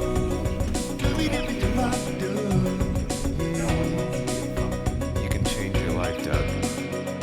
Just take a fucking chance. Don't be a fucking loser. Nobody wants to be a fucking loser, Doug. Don't screw this up. Don't fucking screw this up, Doug. We're counting on you. The fuck is wrong with everybody? Well, everyone, that's about all that we can all stomach of that collectively. However, now it is time for us to call it a day. However, we're gonna go say hi to a dear old friend of mine on Twitch. Who the hell's online? Let me take a gander here. Let's see, we already went to you. We already went to them. I want to try someone new, somebody new. No, you know what? Fuck it. We're going to Tim Rogers. Tim Rogers is live. We're gonna go say hi to Tim Rogers. Action button. Let's fucking go. Raid. No, sorry, it's /raid, right? Raid. Action button. That work? That work. Oh, subscriber only chat, but follow them. They're amazing. Everyone, take care of yourselves, take care of each other, have a wonderful day, and let's raid.